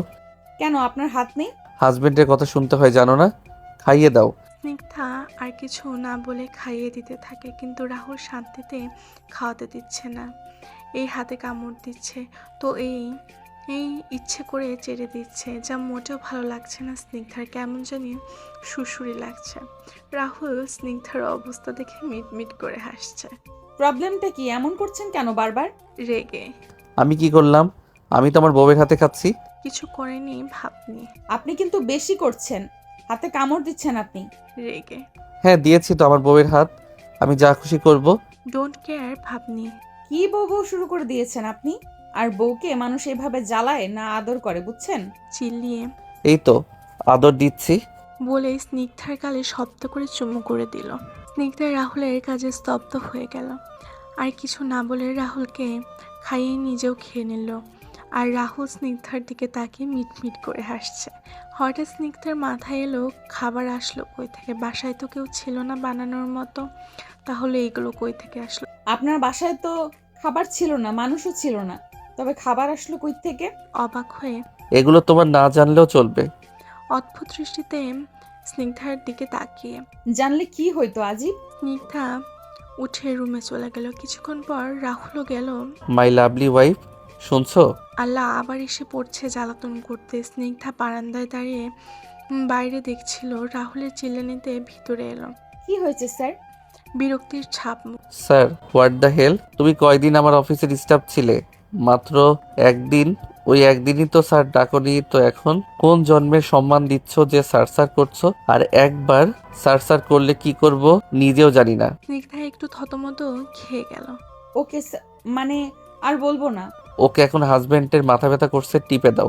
বেড়ে শুতে শুতে আল্লাহ আর কি করাবে আমাকে দিয়ে এই বজ্জারটা, আর আমি কিছুই করতে পারছি না বজ্জারটার।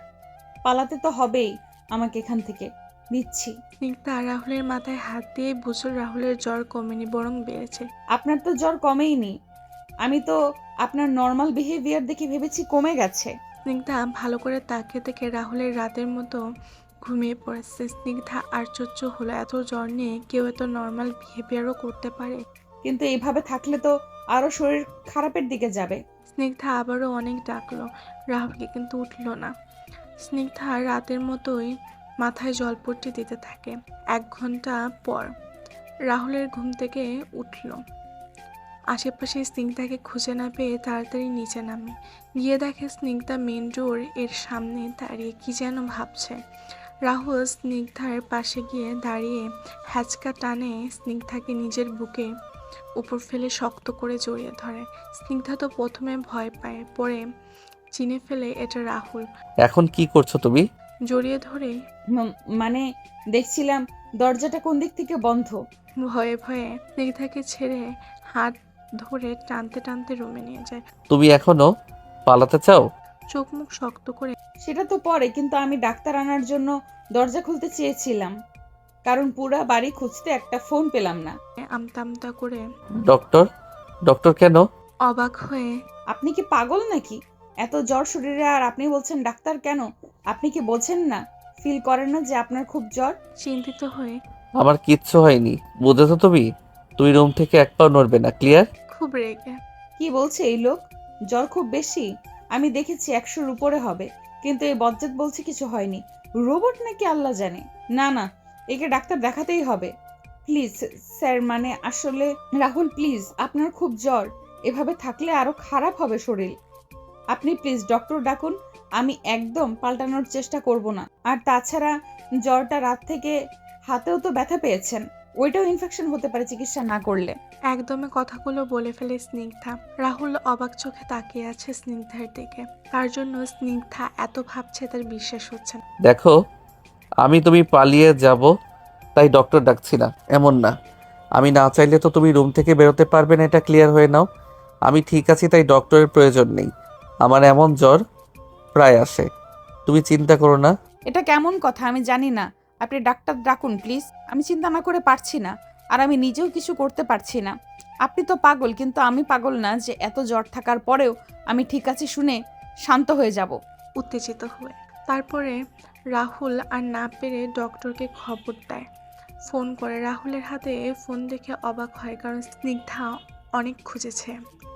ডক্টর রাহুলকে দেখে মেডিসিন দিয়ে যায় আর তার হাত ব্যান্ডেজ করে দেয়, আর বলে মেডিসিন শেষ হলে আবার চেক আপ করিয়ে আসতে হসপিটাল থেকে।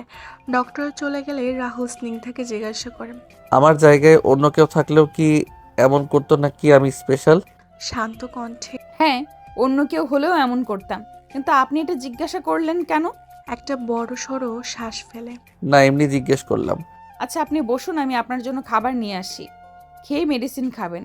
না, আমি নিচে গিয়ে তোমার সাথে খাবো, দুপুর হয়ে এসেছে, তুমিও খাবে, চলো। স্নিগ্ধা শুধু অবাক হচ্ছে, কি করে নর্মাল রাহুল এত জ্বর থাকার পরও। সত্যি রাহুলকে রোবট মনে হচ্ছে স্নিগ্ধার। হ্যাঁ চলুন। একটা ছোট্ট শ্বাস ফেলে তারপরে রাহুল আবার স্নিগ্ধাকে খাইয়ে দিতে বলে, স্নিগ্ধাও খাইয়ে দেয়, কিছু করার নেই, নিজেও খেয়ে নেয়। রাহুলকে মেডিসিন খাইয়ে দেয়। স্নিগ্ধা এবারও অবাক হয় যে খাবার বানায় কে, টেবিলে বা কোন সময় খাবার রাখে, কিন্তু পরেই ভাবে বজ্জাতের দ্বারা সব সম্ভব। তারপর দুজনেই রুমে চলে যায়। স্নিগ্ধা রাহুলকে কি যেন ভেবে জিজ্ঞাসা করে, আচ্ছা আপনার ফ্যামিলির সবাই কই? কাউকেই তো দেখি না, ওরা কি এবারই থাকে না?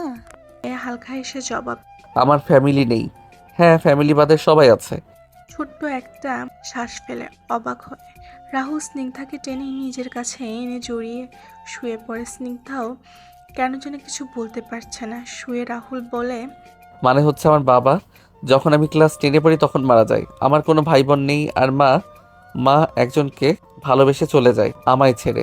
আসলে আমার মা খুব স্মার্ট ছিল, সব দিক থেকে পারফেক্ট যাকে বলে। যখন বাবা মারা যায়, বাবার এত বড় ব্যবসা মাই দেখাশোনা করে, কারণ আমি অনেক ছোট তখন। আমার পক্ষে সব সামলানো সম্ভব ছিল না। আর মা বাবার এত কষ্টে গড়ে তোলা ব্যবসা ডুবতে দিতে চাননি, তাই নিজেই সব বুঝে নেই আর আমার পড়াশোনার জন্য বাইরে পাঠিয়ে দেয়। যেদিন আমি দেশে ফিরি ওই দিন মাকে দেখতে পাইনি। পেয়েছি একটা চিঠি, যেখানে মা লিখেছিল মা একজনকে ভালোবাসেন, তার সাথে চলে যাচ্ছেন। ধুর, আমার সামনে তিনি বলতে পারতেন না এই কথা, তাই চিঠি লিখে চলে গিয়েছিল। আমিও মাকে আর খুঁজিনি। মা লজ্জা পাচ্ছিল হয়তো, একজন ছেলের মা হয়ে অন্য কাউকে ভালোবাসি বলতে নিজেরই ছেলের কাছে। তাই আমিও আর খুঁজিনি মাকে কেমন আছে, কই আছে, কিছুই আমি ছেলে হয়ে জানি না এখন। তারপর থেকে ফ্যামিলি নামের মানুষগুলির সাথে আমি আর কোনো যোগাযোগ রাখিনি। ফুপি, আন্টি, মামা, কাকু, ভাই বোন, কারোর সাথে না। ওরা যোগাযোগ করতে চেয়েছে অনেক, কিন্তু আমি সব মাধ্যম বন্ধ করে দিয়েছি। স্নিগ্ধা বুঝতে পারে রাহুল অনেক কষ্ট পেয়েছে তার মার জন্য, তাই ফ্যামিলির মানুষদের সাথেও যোগাযোগ রাখেনি। আমার মার মতো আমার ভালোবাসাটাও তুমি বুঝবে আশা করি, কারণ আমি তো মার মতো নিজের সন্তান ছেড়ে ভালোবাসার কাছে যাইনি। শুধু মিথ্যা নাটক সাজিয়েছি তোমাকে পাওয়ার জন্য। বুঝবে তো আমায় স্নিগ্ধা? মনে মনে হ্যাঁ, মাকে আমি ক্ষমা করে দিয়েছি। তাহলে ফ্যামিলির কারোর সাথে যোগাযোগ করেন না কেন? ওরা এক একজন আমার প্রপার্টিজের দিকে নজর। আমাকে কেউই ভালোবাসে না, সব প্রপার্টির জন্য আমার পিছনে লেগে থাকতো। বুঝতে পেরে দূরে চলে আসি। আসলে ফ্যামিলির মানুষ বাইরের অচেনা মানুষের থেকেও খারাপ হয়, নিজের স্বার্থ ছাড়া কিছুই বোঝে না। আমিও তো বাইরের মানুষ, আমিও খারাপ। তো বিয়ে করেছেন কেন? আমি ফ্যামিলির মানুষ খারাপ বলেছি? হ্যাঁ, যে ছেলে ফ্যামিলির মানুষকে খারাপ বলতে পারে সেই ছেলের সাথে আমি এত কিছু করেছি, তো আমাকে কি? আর বলতে পারেনি স্নিগ্ধা। রাহুল নিজের ঠোঁট চেপে ধরে স্নিগ্ধার ঠোঁটে। স্নিগ্ধা কল্পনাও করেনি এত সিরিয়াস কথার মধ্যেও রাহুল এমন করবে। স্নিগ্ধা নড়াচড়াও করতে পারছে না, অনেক চেষ্টা করার পরেও আর না পেরে চোখ বন্ধ করে নেয় স্নিগ্ধা। রাহুল দু হাতে স্নিগ্ধাকে আগে আষ্টে পৃষ্ঠে জড়িয়ে ধরেছিল, যার জন্য স্নিগ্ধা আর নড়তে পারেনি। রাহুল অনেকক্ষণ পরে ছেড়ে বলে, আমার ফ্যামিলির মানুষদের সাথে নিজের তুলনা করতে যেও না, ভালো হবে না। বলে রাহুল উঠে চলে যায়, দরজা বাইরে দিয়ে লক করে। স্নিগ্ধা এখনো চোখ বন্ধ করে আছে। অচেনা অনুভূতি যেন তাকে আবার গ্রাস করে, কিন্তু চোখ বন্ধের মাঝে আবিরের ফেসটা দেখে সাথে সাথে স্নিগ্ধা চোখ খুলে লাফ দিয়ে উঠে বসে যায়। কি হচ্ছে আমার সাথে এসব? আমি কি ভাবছি, কি করছি? আবিরদা আমার অপেক্ষা করছে, কিন্তু আমি রাহুলের সাথে কি করছি? কেন আটকাতে পারছি না আমি রাহুলকে? আমার যে আবিরদার কাছে যেতে হবে, কিন্তু আবিরদা যে নিজেই আমাকে বের করে দিল। না না, এভাবে বসে থাকলে চলবে না, পালাতে হবে, আবিরদার কাছে ক্ষমা চাইতেই হবে, সব বলতে হবে। তখন আবিরদা যা বলে তাই করব আমি। স্নিগ্ধা এসব ভেবেই দৌড়ে দরজার কাছে যায়, খোলার চেষ্টা করে কিন্তু পারে না। কি চাই এই বজ্জারটা আমার কাছে? এইভাবে আটকে রাখার মানে কি? এইভাবে চলবে না, কিছু বলতে হবে এই বজ্জারটাকে। স্নিগ্ধা রেগে কতক্ষণ দরজা ধাক্কায়, কিন্তু রাহুল দরজা খুলেনি। কিছু না করতে পেরে স্নিগ্ধা কান্না করতে থাকে। মাকে খুব দেখতে ইচ্ছা করছে তার, বাইরের কথা খুব মনে পড়ছে স্নিগ্ধার। এদিকে আবির, আবির, আজ 2 দিন হলো। বাবা, এবার তুই বেরিয়ে আয়। বাবা, আর পারছি না রে তোর মাটা, তোর কষ্ট দেখতে। মাকে আর কত কষ্ট দিবি বাবা? বেরিয়ে আয়। এই আবির, তোর ছোট মাও যে তোকে দেখতে চাইছে। কি বলবো আমি, তোর ছোট মাকে বেরিয়ে আয় না। আবিরের মা আবিরের রুমে দরজার সামনে বসে আকুতি মিনতি করছে, কিন্তু আবির কি আদেও শুনছে মার কান্না? রাহুল ছাদে দাঁড়িয়ে, রাত প্রায় 11টা বাজে। এক মনে দাঁড়িয়ে আছে রাহুল। ভেতরটা তার জ্বলে পুড়ে যাচ্ছে, কারণ রাহুল স্মোক করছে। রাহুল স্মোক করে না, কিন্তু আজ চেষ্টা করছে। এই ভেবে স্মোক করলে নাকি কষ্ট কমে। আজ রাহুলও নিজের কষ্ট কমাতে চায়। স্নিগ্ধা ফ্যামিলির কথা জিজ্ঞাসা করায় তার কষ্ট হচ্ছে। সবাই চায় মা বাবার আদর পেতে, কিন্তু সে তো পায়নি। তাই রাহুল তার মা বাবার কথা মনেই করতে চায় না, না ফ্যামিলির কথা। আগে যদি মনে পড়ে যেত, স্লিপিং পিল খেয়ে 2-3 দিন পড়ে থাকতো, পড়ে পড়ে ঘুমাতো সে। ঘুম থেকে উঠে তার সব ভালো লাগতো, কিন্তু এখন ওইটা আর করতে পারছে না স্নিগ্ধার জন্য। যদি সত্যিই পালিয়ে যায় স্নিগ্ধা, কিন্তু এখন সে মার কথা ভুলতে চায়, কিন্তু মাথা থেকে যাচ্ছে না। রাহুলের চোখ দিয়ে টপ টপ করে পানি পড়ছে, স্মোক প্রথমবার করায় গলাটাও জ্বলছে, কিন্তু তাও শান্ত হয়ে দাঁড়িয়ে আছে। এক দৃষ্টিতে ব্যস্ত শহরটা দেখছে রাহুল, আর চোখ বেয়ে পানি পড়ছে। ছেলেরা কম কষ্টে কান্না করে না, খুব বেশি সইতে না পারলেই কাঁদে। চোখ বেয়ে পানি পড়ছে আর বোঝে যে কষ্ট দেয় বা আগের কষ্ট তাজা করে, সেই নাকি কষ্ট দূর করতে পারে। তুমি তাজা করেছো, তোমাকেই ভুলিয়ে দিতে হবে। স্নিগ্ধা কিভাবে আমি জানি না। বলে রাহুল রুমের দিকে পা বাড়ায়। রুমের দরজা খুলে দেখে স্নিগ্ধা কালকের মতো কান্না করছে। নিচে বসে স্নিগ্ধা দরজা খোলার শব্দ পেয়ে তাকিয়ে আছে। তাকিয়ে দেখে রাহুল দাঁড়িয়ে আছে, চোখ মুখ ফুলে লাল হয়ে আছে, চোখ দিয়ে অঝরে পানি পড়ছে। রাহুল স্নিগ্ধার দিকে করুণ চোখে তাকিয়ে আছে। স্নিগ্ধা ভেবেছিল রাহুলকে পেলে আচ্ছা মতো করে ছাড়বে, কিন্তু রাহুলের এরকম অবস্থা দেখে স্নিগ্ধা নিজের অজান্তে উঠে গিয়ে রাহুলকে জড়িয়ে ধরলো। রাহুল ও স্নিগ্ধাকে ধরে আষ্টে পিষ্টে। কি হয়েছে রাহুল? আপনি কান্না করছেন কেন? মার কথা মনে পড়ছে? কান্না করতে করতে স্নিগ্ধা বলে। রাহুল স্নিগ্ধার কথা শুনে আরো টাইট করে স্নিগ্ধাকে ধরে কান্না করতে থাকে, কিন্তু এই কান্নার কোনো শব্দ নেই। স্নিগ্ধা বুঝতে পারে রাহুল তার মার জন্যই কান্না করছে। এই স্নিগ্ধা আর কিছু না বলে রাহুলকে নিয়ে বেডে শুইয়ে দেয়। রাহুল ও স্নিগ্ধাকে টেনে জড়িয়ে ধরে, দুজনই কান্না করতে থাকে। প্রায় রাত 3টার দিকে কান্না করতে করতে ঘুমিয়ে যায় দুজন। স্নিগ্ধা সকালে ঘুম থেকে উঠে থেকে রাহুল তাকে আষ্টে পৃষ্ঠে জড়িয়ে আছে, ঘুমাচ্ছে। এমনভাবে ধরে রেখেছে যেমন ছেড়ে দিলে স্নিগ্ধা পালিয়ে যাবে। স্নিগ্ধা তাকিয়ে আছে রাহুলের দিকে, একদম নিষ্পাপ লাগছে রাহুলকে। আমি কি ভাবতাম জানেন রাহুল?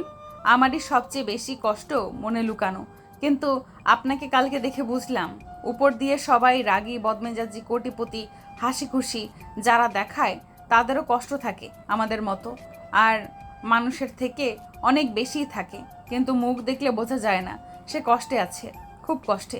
জানি না কেন আপনি আমাকে বিয়ে করেছেন, কেন এভাবে আমাকে আপনার প্রতি দুর্বল করেছেন, কিন্তু এতটুকু বলতে পারি আপনি ভালোবাসার পাগল আর একজন ভালো মানুষও। মনে মনে রাহুলের ঘুম থেকে উঠে দেখে স্নিগ্ধা এক দৃষ্টিতে তাকিয়ে আছে তার দিকে। কি দেখছো? ঘুম ঘুম কণ্ঠে স্নিগ্ধা কিছু না বলে একটু উঠে রাহুলের কপালে চুমু এঁকে দেয়। রাহুল অবাক হয়ে যায় স্নিগ্ধার কাজে। তারপর একটা মুচকি হাসি দিয়ে স্নিগ্ধাকে আরো জোরে জড়িয়ে ধরে। স্নিগ্ধা হঠাৎই রাহুলকে জিজ্ঞাসা করে, আপনি ভালোবাসেন আমাকে? রাহুল মাথা তুলে স্নিগ্ধার দিকে তাকিয়ে জবাব দেয়, ভালোবাসি, খুব ভালোবাসি। করুণ কণ্ঠে। স্নিগ্ধা এমন কিছুই আশা করেছিল মনে মনে, কিন্তু না চাইতেও স্নিগ্ধা খুব খুশি হয়ে গেল রাহুলের মুখে ভালোবাসে কথাটা শুনে। নিজের অজান্তে স্নিগ্ধা মুখে হাসি ফুটে ওঠে। উঠুন। ভালোবাসি বলেছি, উত্তর দাও। জানি না। তাহলে ছাড়ছি না। আর শক্ত করে জড়িয়ে ধরে। রাহুল স্নিগ্ধার দিনগুলি এভাবেই চলতে থাকে। ওই রাতটার পর থেকে স্নিগ্ধা পালানোর চেষ্টাও করেনি, রাহুলকে কিছু বলেও নি। কেন যেন ইচ্ছে করেনি স্নিগ্ধার কিছু বলতে। স্নিগ্ধা রাহুলকে ভালোবাসে কিনা জানে না, তবে রাহুলের আশেপাশে থাকতে স্নিগ্ধার ভালো লাগে। দুজন দুজনকে অজানা থেকে এখন অনেকটা জেনে নিয়েছে। স্নিগ্ধা রাহুলের সব কিছু খেয়াল রাখে। রাহুলও অনেক খুশি স্নিগ্ধা এতটা আপন করে নিবে তাকে সে কখনো ভাবেনি। তার স্বপ্ন লাগে সব, কিন্তু রাহুলের ভয়ও করে। সত্যিটা জানলে স্নিগ্ধা কি করবে? থাকবে তো রাহুলের পাশে? বুঝবে তো তার ভালোবাসা। এসবের মাঝে দুজনের দিন হাসি খুশিতেই কাটতে থাকে। এভাবে একটা সপ্তাহ চলে যায়। স্নিগ্ধা আবির বা বাড়ির কারোর খবরই জানে না। তারা কেমন আছে, কি করছে। রাহুল সব করলেও স্নিগ্ধাকে বাড়ির বাইরে যেতে দেয় না, না নিজে যায়। সকালে রাহুল ঘুমিয়ে আসে স্নিগ্ধাকে আষ্টেপৃষ্টে জড়িয়ে, আর স্নিগ্ধা তাকে দেখতে ব্যস্ত। প্রতিদিন এটা স্নিগ্ধার একটা সকালের কাজ। ভালো লাগে সকালের ঘুমন্ত রাহুলকে দেখতে তার। কি অদ্ভুত রাহুল, আবির দাস সে ছোটবেলা থেকে আমায় ভালোবাসে, কিন্তু আজ অবধি আমি তাকে সম্মান ছাড়া কিছুই করতে পারলাম না। কিন্তু আপনাকে এই কয়দিনে চিনে জেনেই মনে হয় নিজের সবটুকু দিয়ে দেই। আমার সব ভালোবাসা যেন আপনার জন্য, তাই মনে হয় আমি আবিরদাকে ভালোবাসতে পারিনি কোনো সময়।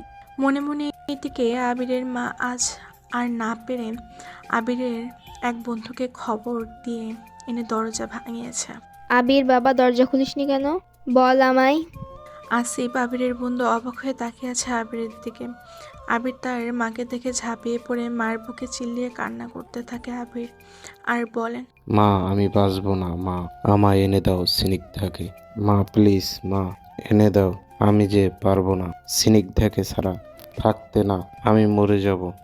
আসিফ এর চোখ ভিজে এলো বন্ধুর কান্না দেখে। আবির তার মাকে ধরে ইচ্ছে মতো কাঁদছে। আবিরের মাও আজ কাঁদছে। এক সময় আবির সেন্সলেস হয়ে যায়। আসিফ কোনোরকম করে আবিরের মাকে শান্ত করে আবিরকে নিয়ে হসপিটালে যায়। এতদিন রুমে না খেয়ে পড়ে থাকায় আবিরের অবস্থা খারাপ। আন্টি, আপনি প্লিজ কান্না বন্ধ করুন। ডক্টর দেখছে আবিরকে, কিছু হয় না ওর। 8 দিন ধরে বের হয় না রুম থেকে আমার ছেলেটা আসিফ। স্নিগ্ধা কিভাবে পারলো এমনটা করতে? কান্না করতে করতে আন্টি, সব সময় আমরা যা দেখি তা সত্যি হয় না। আপনি বাসায় যান আন্টি, ছোট মা তো একা, উনি আরো অসুস্থ হয়ে পড়বে আপনাকে না দেখলে। আমি আবিরের সাথে আছি।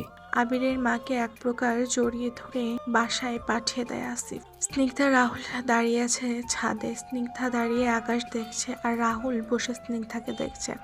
হালকা বাতাসে স্নিগ্ধার চুলগুলি উড়ছে, সেদিকে তাকিয়ে আছে রাহুল। এমন সময় কল আসে একটা। রাহুল সাইডে গিয়ে কলটা পিক করে। স্নিগ্ধার সেদিকে খেয়াল নেই, সে আকাশ দেখতে ব্যস্ত। কিন্তু রাহুলের কল পিক করার সাথে সাথে মুখটা অন্ধকার হয়ে এলো। রাহুল ফোনটা কেটে দিল। আর লুকাবো না স্নিগ্ধা, সব বলবো আজ তোমাকে।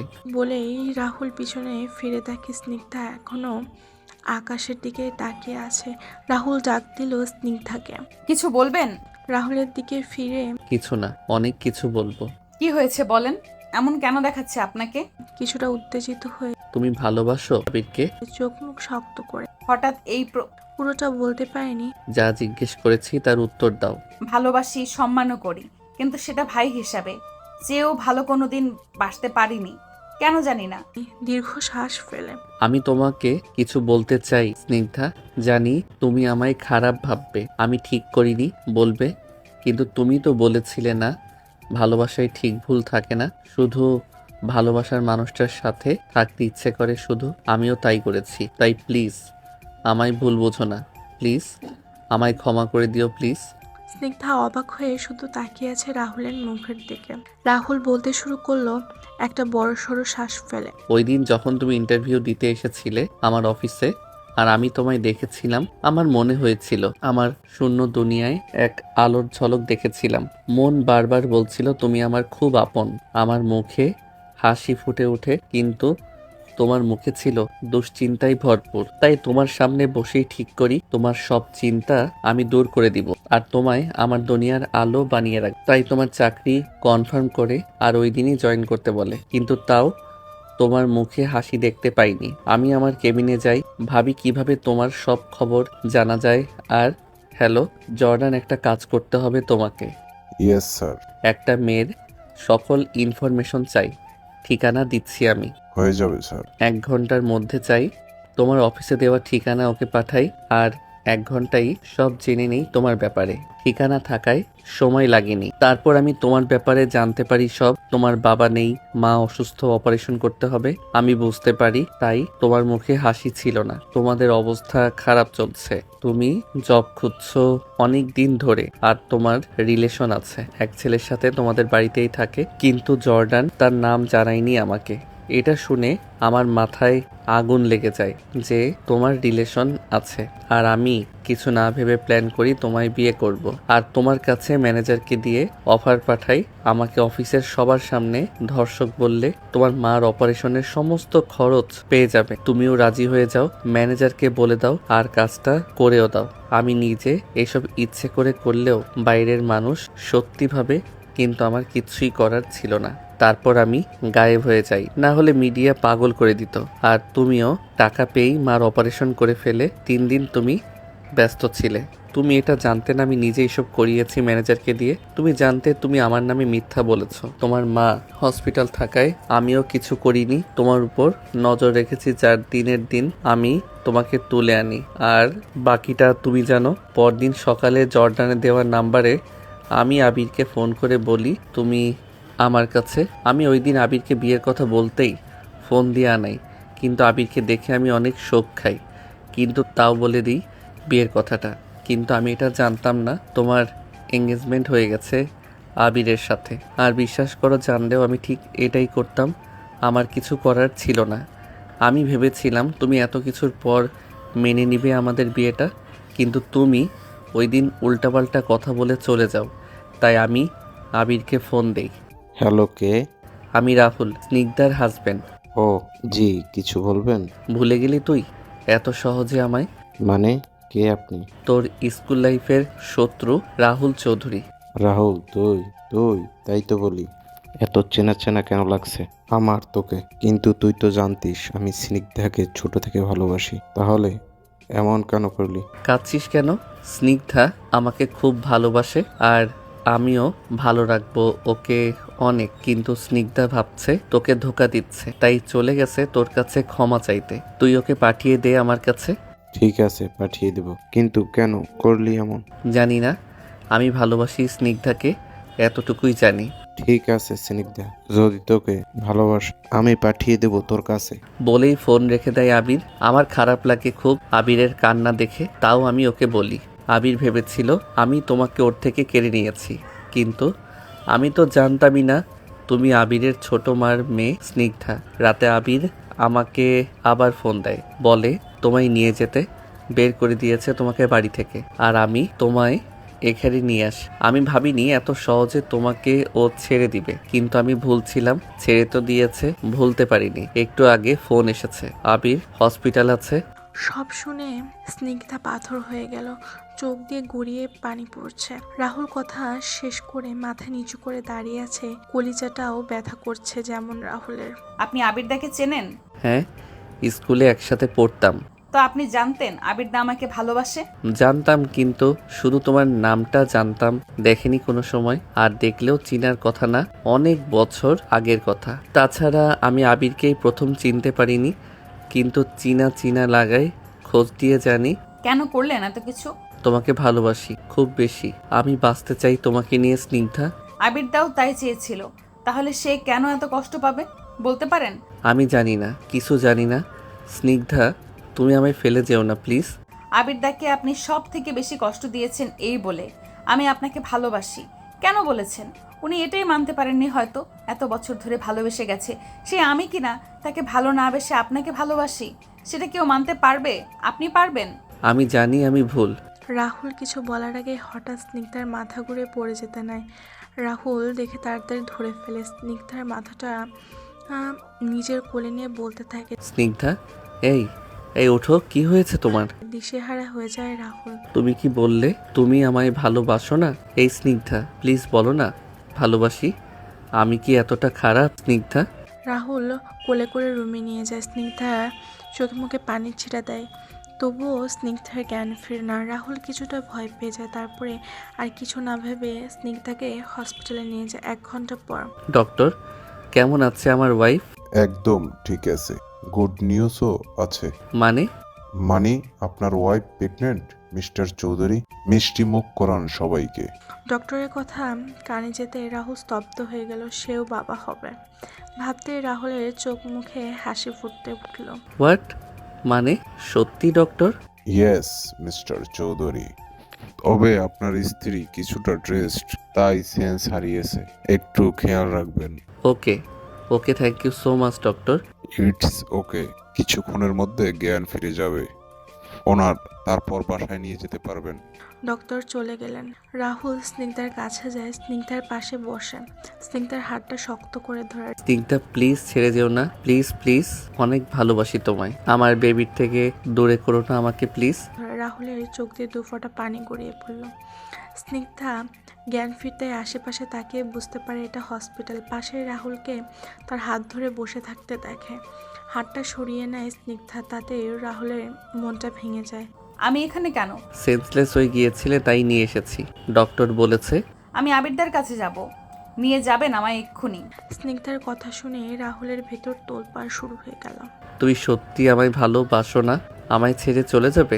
রাহুলের কথা শুনে স্নিগ্ধার চোখের জল চলে এলো, তাও চোখ মুখ শক্ত করে বলল, আমি আবিরদার কাছে যাব। প্লিজ স্নিগ্ধা, আমার কথাটা শোনো। একটিবার ক্ষমা করা যায় না? আমি কি বলেছি শোনেননি? প্লিজ স্নিগ্ধা, এমনটা করো না। আমি মরে যাব এবার মার মতো। তুমিও আমায় ছেড়ে যেও না প্লিজ। স্নিগ্ধা আর কিছু না বলে উঠে হাঁটা দিল। ভালোবাসার মানুষের মুখ থেকে এমন আকুতি মিনতি শুনতে আর পারছে না স্নিগ্ধা, তার ভেতরটাও জ্বলে যাচ্ছে। স্নিগ্ধা নিজের ভালোবাসা প্রকাশ না করলেও নিজের থেকে বেশি ভালোবেসে ফেলেছে রাহুলকে। কিন্তু রাহুল খুব বড় ভুল করেছে, এত বড় মিথ্যে নাটক করে। আবির যদি কিছু করে ফেলতো, নিজের বড় মাকে কী জবাব দিত স্নিগ্ধা? তাই স্নিগ্ধা ঠিক করে রাহুলকে শাস্তি দেবে। তাই স্নিগ্ধা রাহুলের সাথে কথা বাড়াতে চাইছে না, কারণ এখন কথা বাড়লে বা কথা বলে ক্ষমা করে দিতে মন চাইবে স্নিগ্ধার। রাহুলের কষ্ট যে এখন সইতে পারে না স্নিগ্ধা। স্নিগ্ধার হাঁটা থেকে রাহুল হাত হলো তাড়াতাড়ি এবং আটকালো তাকে। একা যেতে হবে না, আমি নিয়ে যাচ্ছি। চলুন। দুজনই গিয়ে গাড়িতে বসলো, ফোন করে জেনে নিল আবির কোন হসপিটালে। তারপর নিয়ে গেল স্নিগ্ধাকে সেই হসপিটালে। স্নিগ্ধাকে নিয়ে গেল ভেতরে। স্নিগ্ধা এদিক ওদিক তাকিয়ে আসিফকে দেখে, দৌড়ে গেল তার কাছে। রাহুল স্নিগ্ধার যাওয়ার দিকে তাকিয়ে থাকলো। আবিরদা কেমন আছে? আসিফ পিছনে ফিরে দেখলো স্নিগ্ধা তাচ্ছিল্যের হাসি হেসে বলে, মরেনি, বেঁচে আছে। এইভাবে কেন বলছো? কিভাবে বলবো তাহলে? বড় মা সব বলেছে আমায়। সিকদা, কিভাবে পারলি এমনটা করতে? স্নিগ্ধা নিঃশব্দে কাঁদছে। রাহুল এসে সোজা আবিরের কেবিনে ঢুকলে গেল। তাকিয়ে আছে আবিরের দিকে রাহুল। স্যালাইন চলছে আবিরের। চোখ মুখ বন্ধ দেখে বোঝা যাচ্ছে আবির ভালো নেই।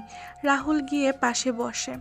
স্নিগ্ধাও ভেতরে ঢোকে, সাথে আসিফও। কিরে, শুয়ে আছিস কেন? তোর ভালোবাসার মানুষ তোর কাছ থেকে কেড়ে নিয়েছি, মারতে আসবি না আমাকে?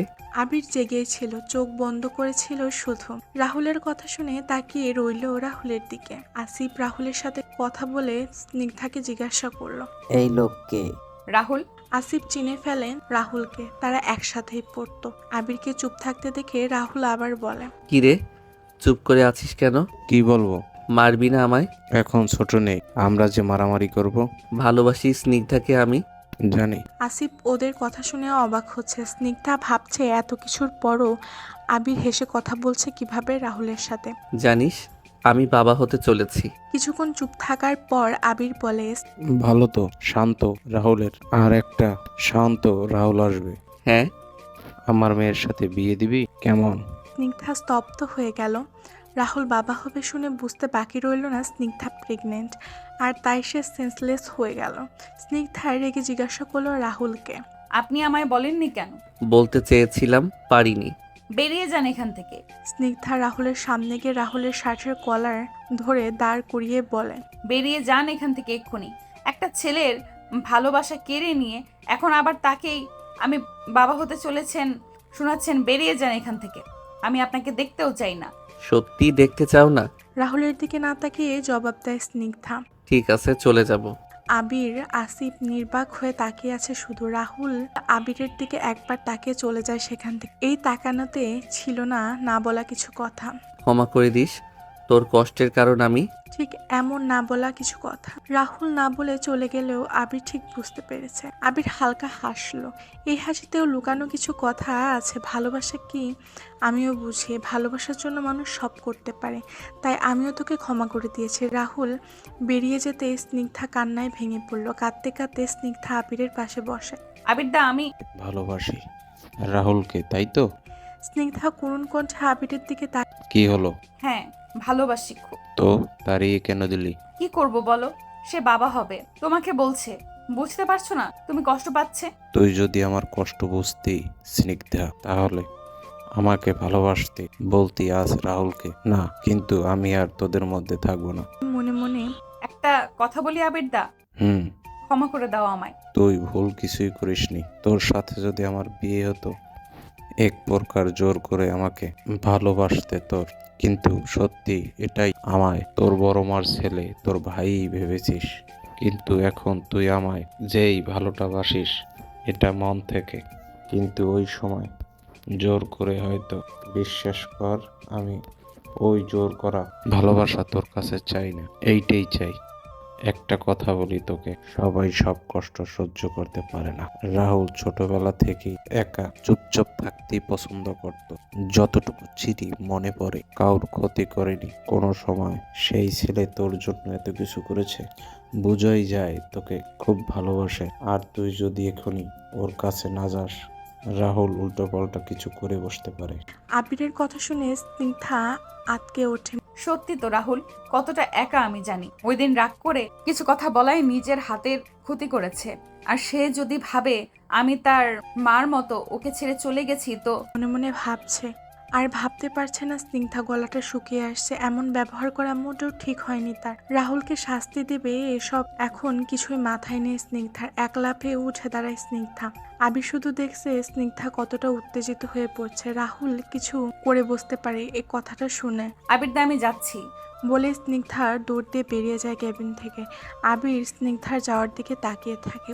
আজ আমি যদি বলতাম, স্নিগ্ধা আমি তোকে সবকিছুর জন্য ক্ষমা করেছি, আমায় বিয়ে কর, তবে স্নিগ্ধা তুই কি বলতি? আবির একটা দীর্ঘ শ্বাস ফেলে।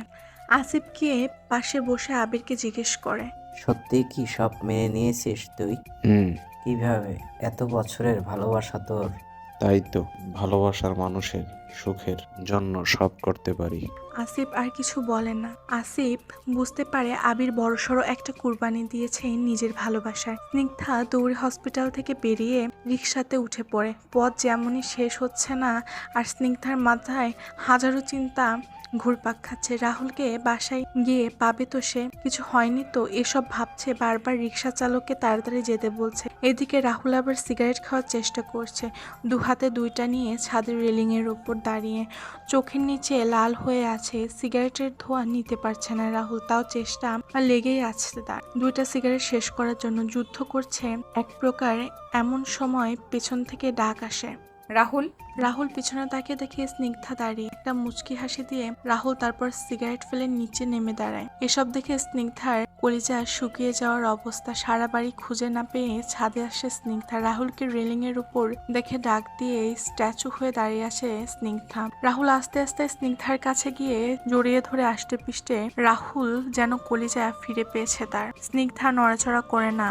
না দেখে রাহুল বুঝতে পারে স্নিগ্ধা রাহুলকে এভাবে দেখে ভয় পেয়েছে, তাই আস্তে করে মুখটা উঁচু করে স্নিগ্ধার। এই দেখো চান, আমি একদম ঠিক আছি। এইবার স্নিগ্ধার রেগে ইচ্ছামতো কিল ঘুষি দিতে থাকে। ওখানে কি করছিলেন? হ্যাঁ, কি করছিলেন? আমি কত ভয় পেয়েছি, মরতে গিয়েছিলাম। হ্যাঁ, এরপর মেরে ফেলবো এসব চিন্তা করলে। কাঁদতে কাঁদতে এই মেয়ে, আমি কেন মরতে যাব? আমার বিশ্বাস ছিল তুমি আমার কাছে ফিরে আসবে। আমি মরে গেলে তোমায় জ্বালাবে কে? ফিরে আসবো দেখে ওখানে দাঁড়িয়েছিলেন। হ্যাঁ, বলেই আবার মারতে লাগলো রাহুলকে। রাহুল আর না পেরে স্নিগ্ধার কোমর জড়িয়ে ধরে নিজের ঠোঁট চেপে ধরে স্নিগ্ধার ঠোঁটে। স্নিগ্ধা শখ খেয়ে চোখ দুটা বড় বড় করে ফেলে। কিছুক্ষণ পর ছেড়ে দিয়ে স্নিগ্ধার কপালে নিজের কপাল ঠেকিয়ে বলতে থাকে, খুব বেশি ভালোবাসি। আমিও খুব খুব খুব ভালোবাসি, কখনো ছেড়ে যাব না, কখনো না। রাহুল খুব টাইট করে জড়িয়ে ধরে আছে স্নিগ্ধাকে, আর স্নিগ্ধাও সমান তালে ধরে রাহুলকে। আমিও যাব না আমার বেবির মাটাকে ছেড়ে। তুমি আমি সব ভুলে ভালো থাকতে পারি না একসাথে? ভালোবাসি। ভালোবাসি।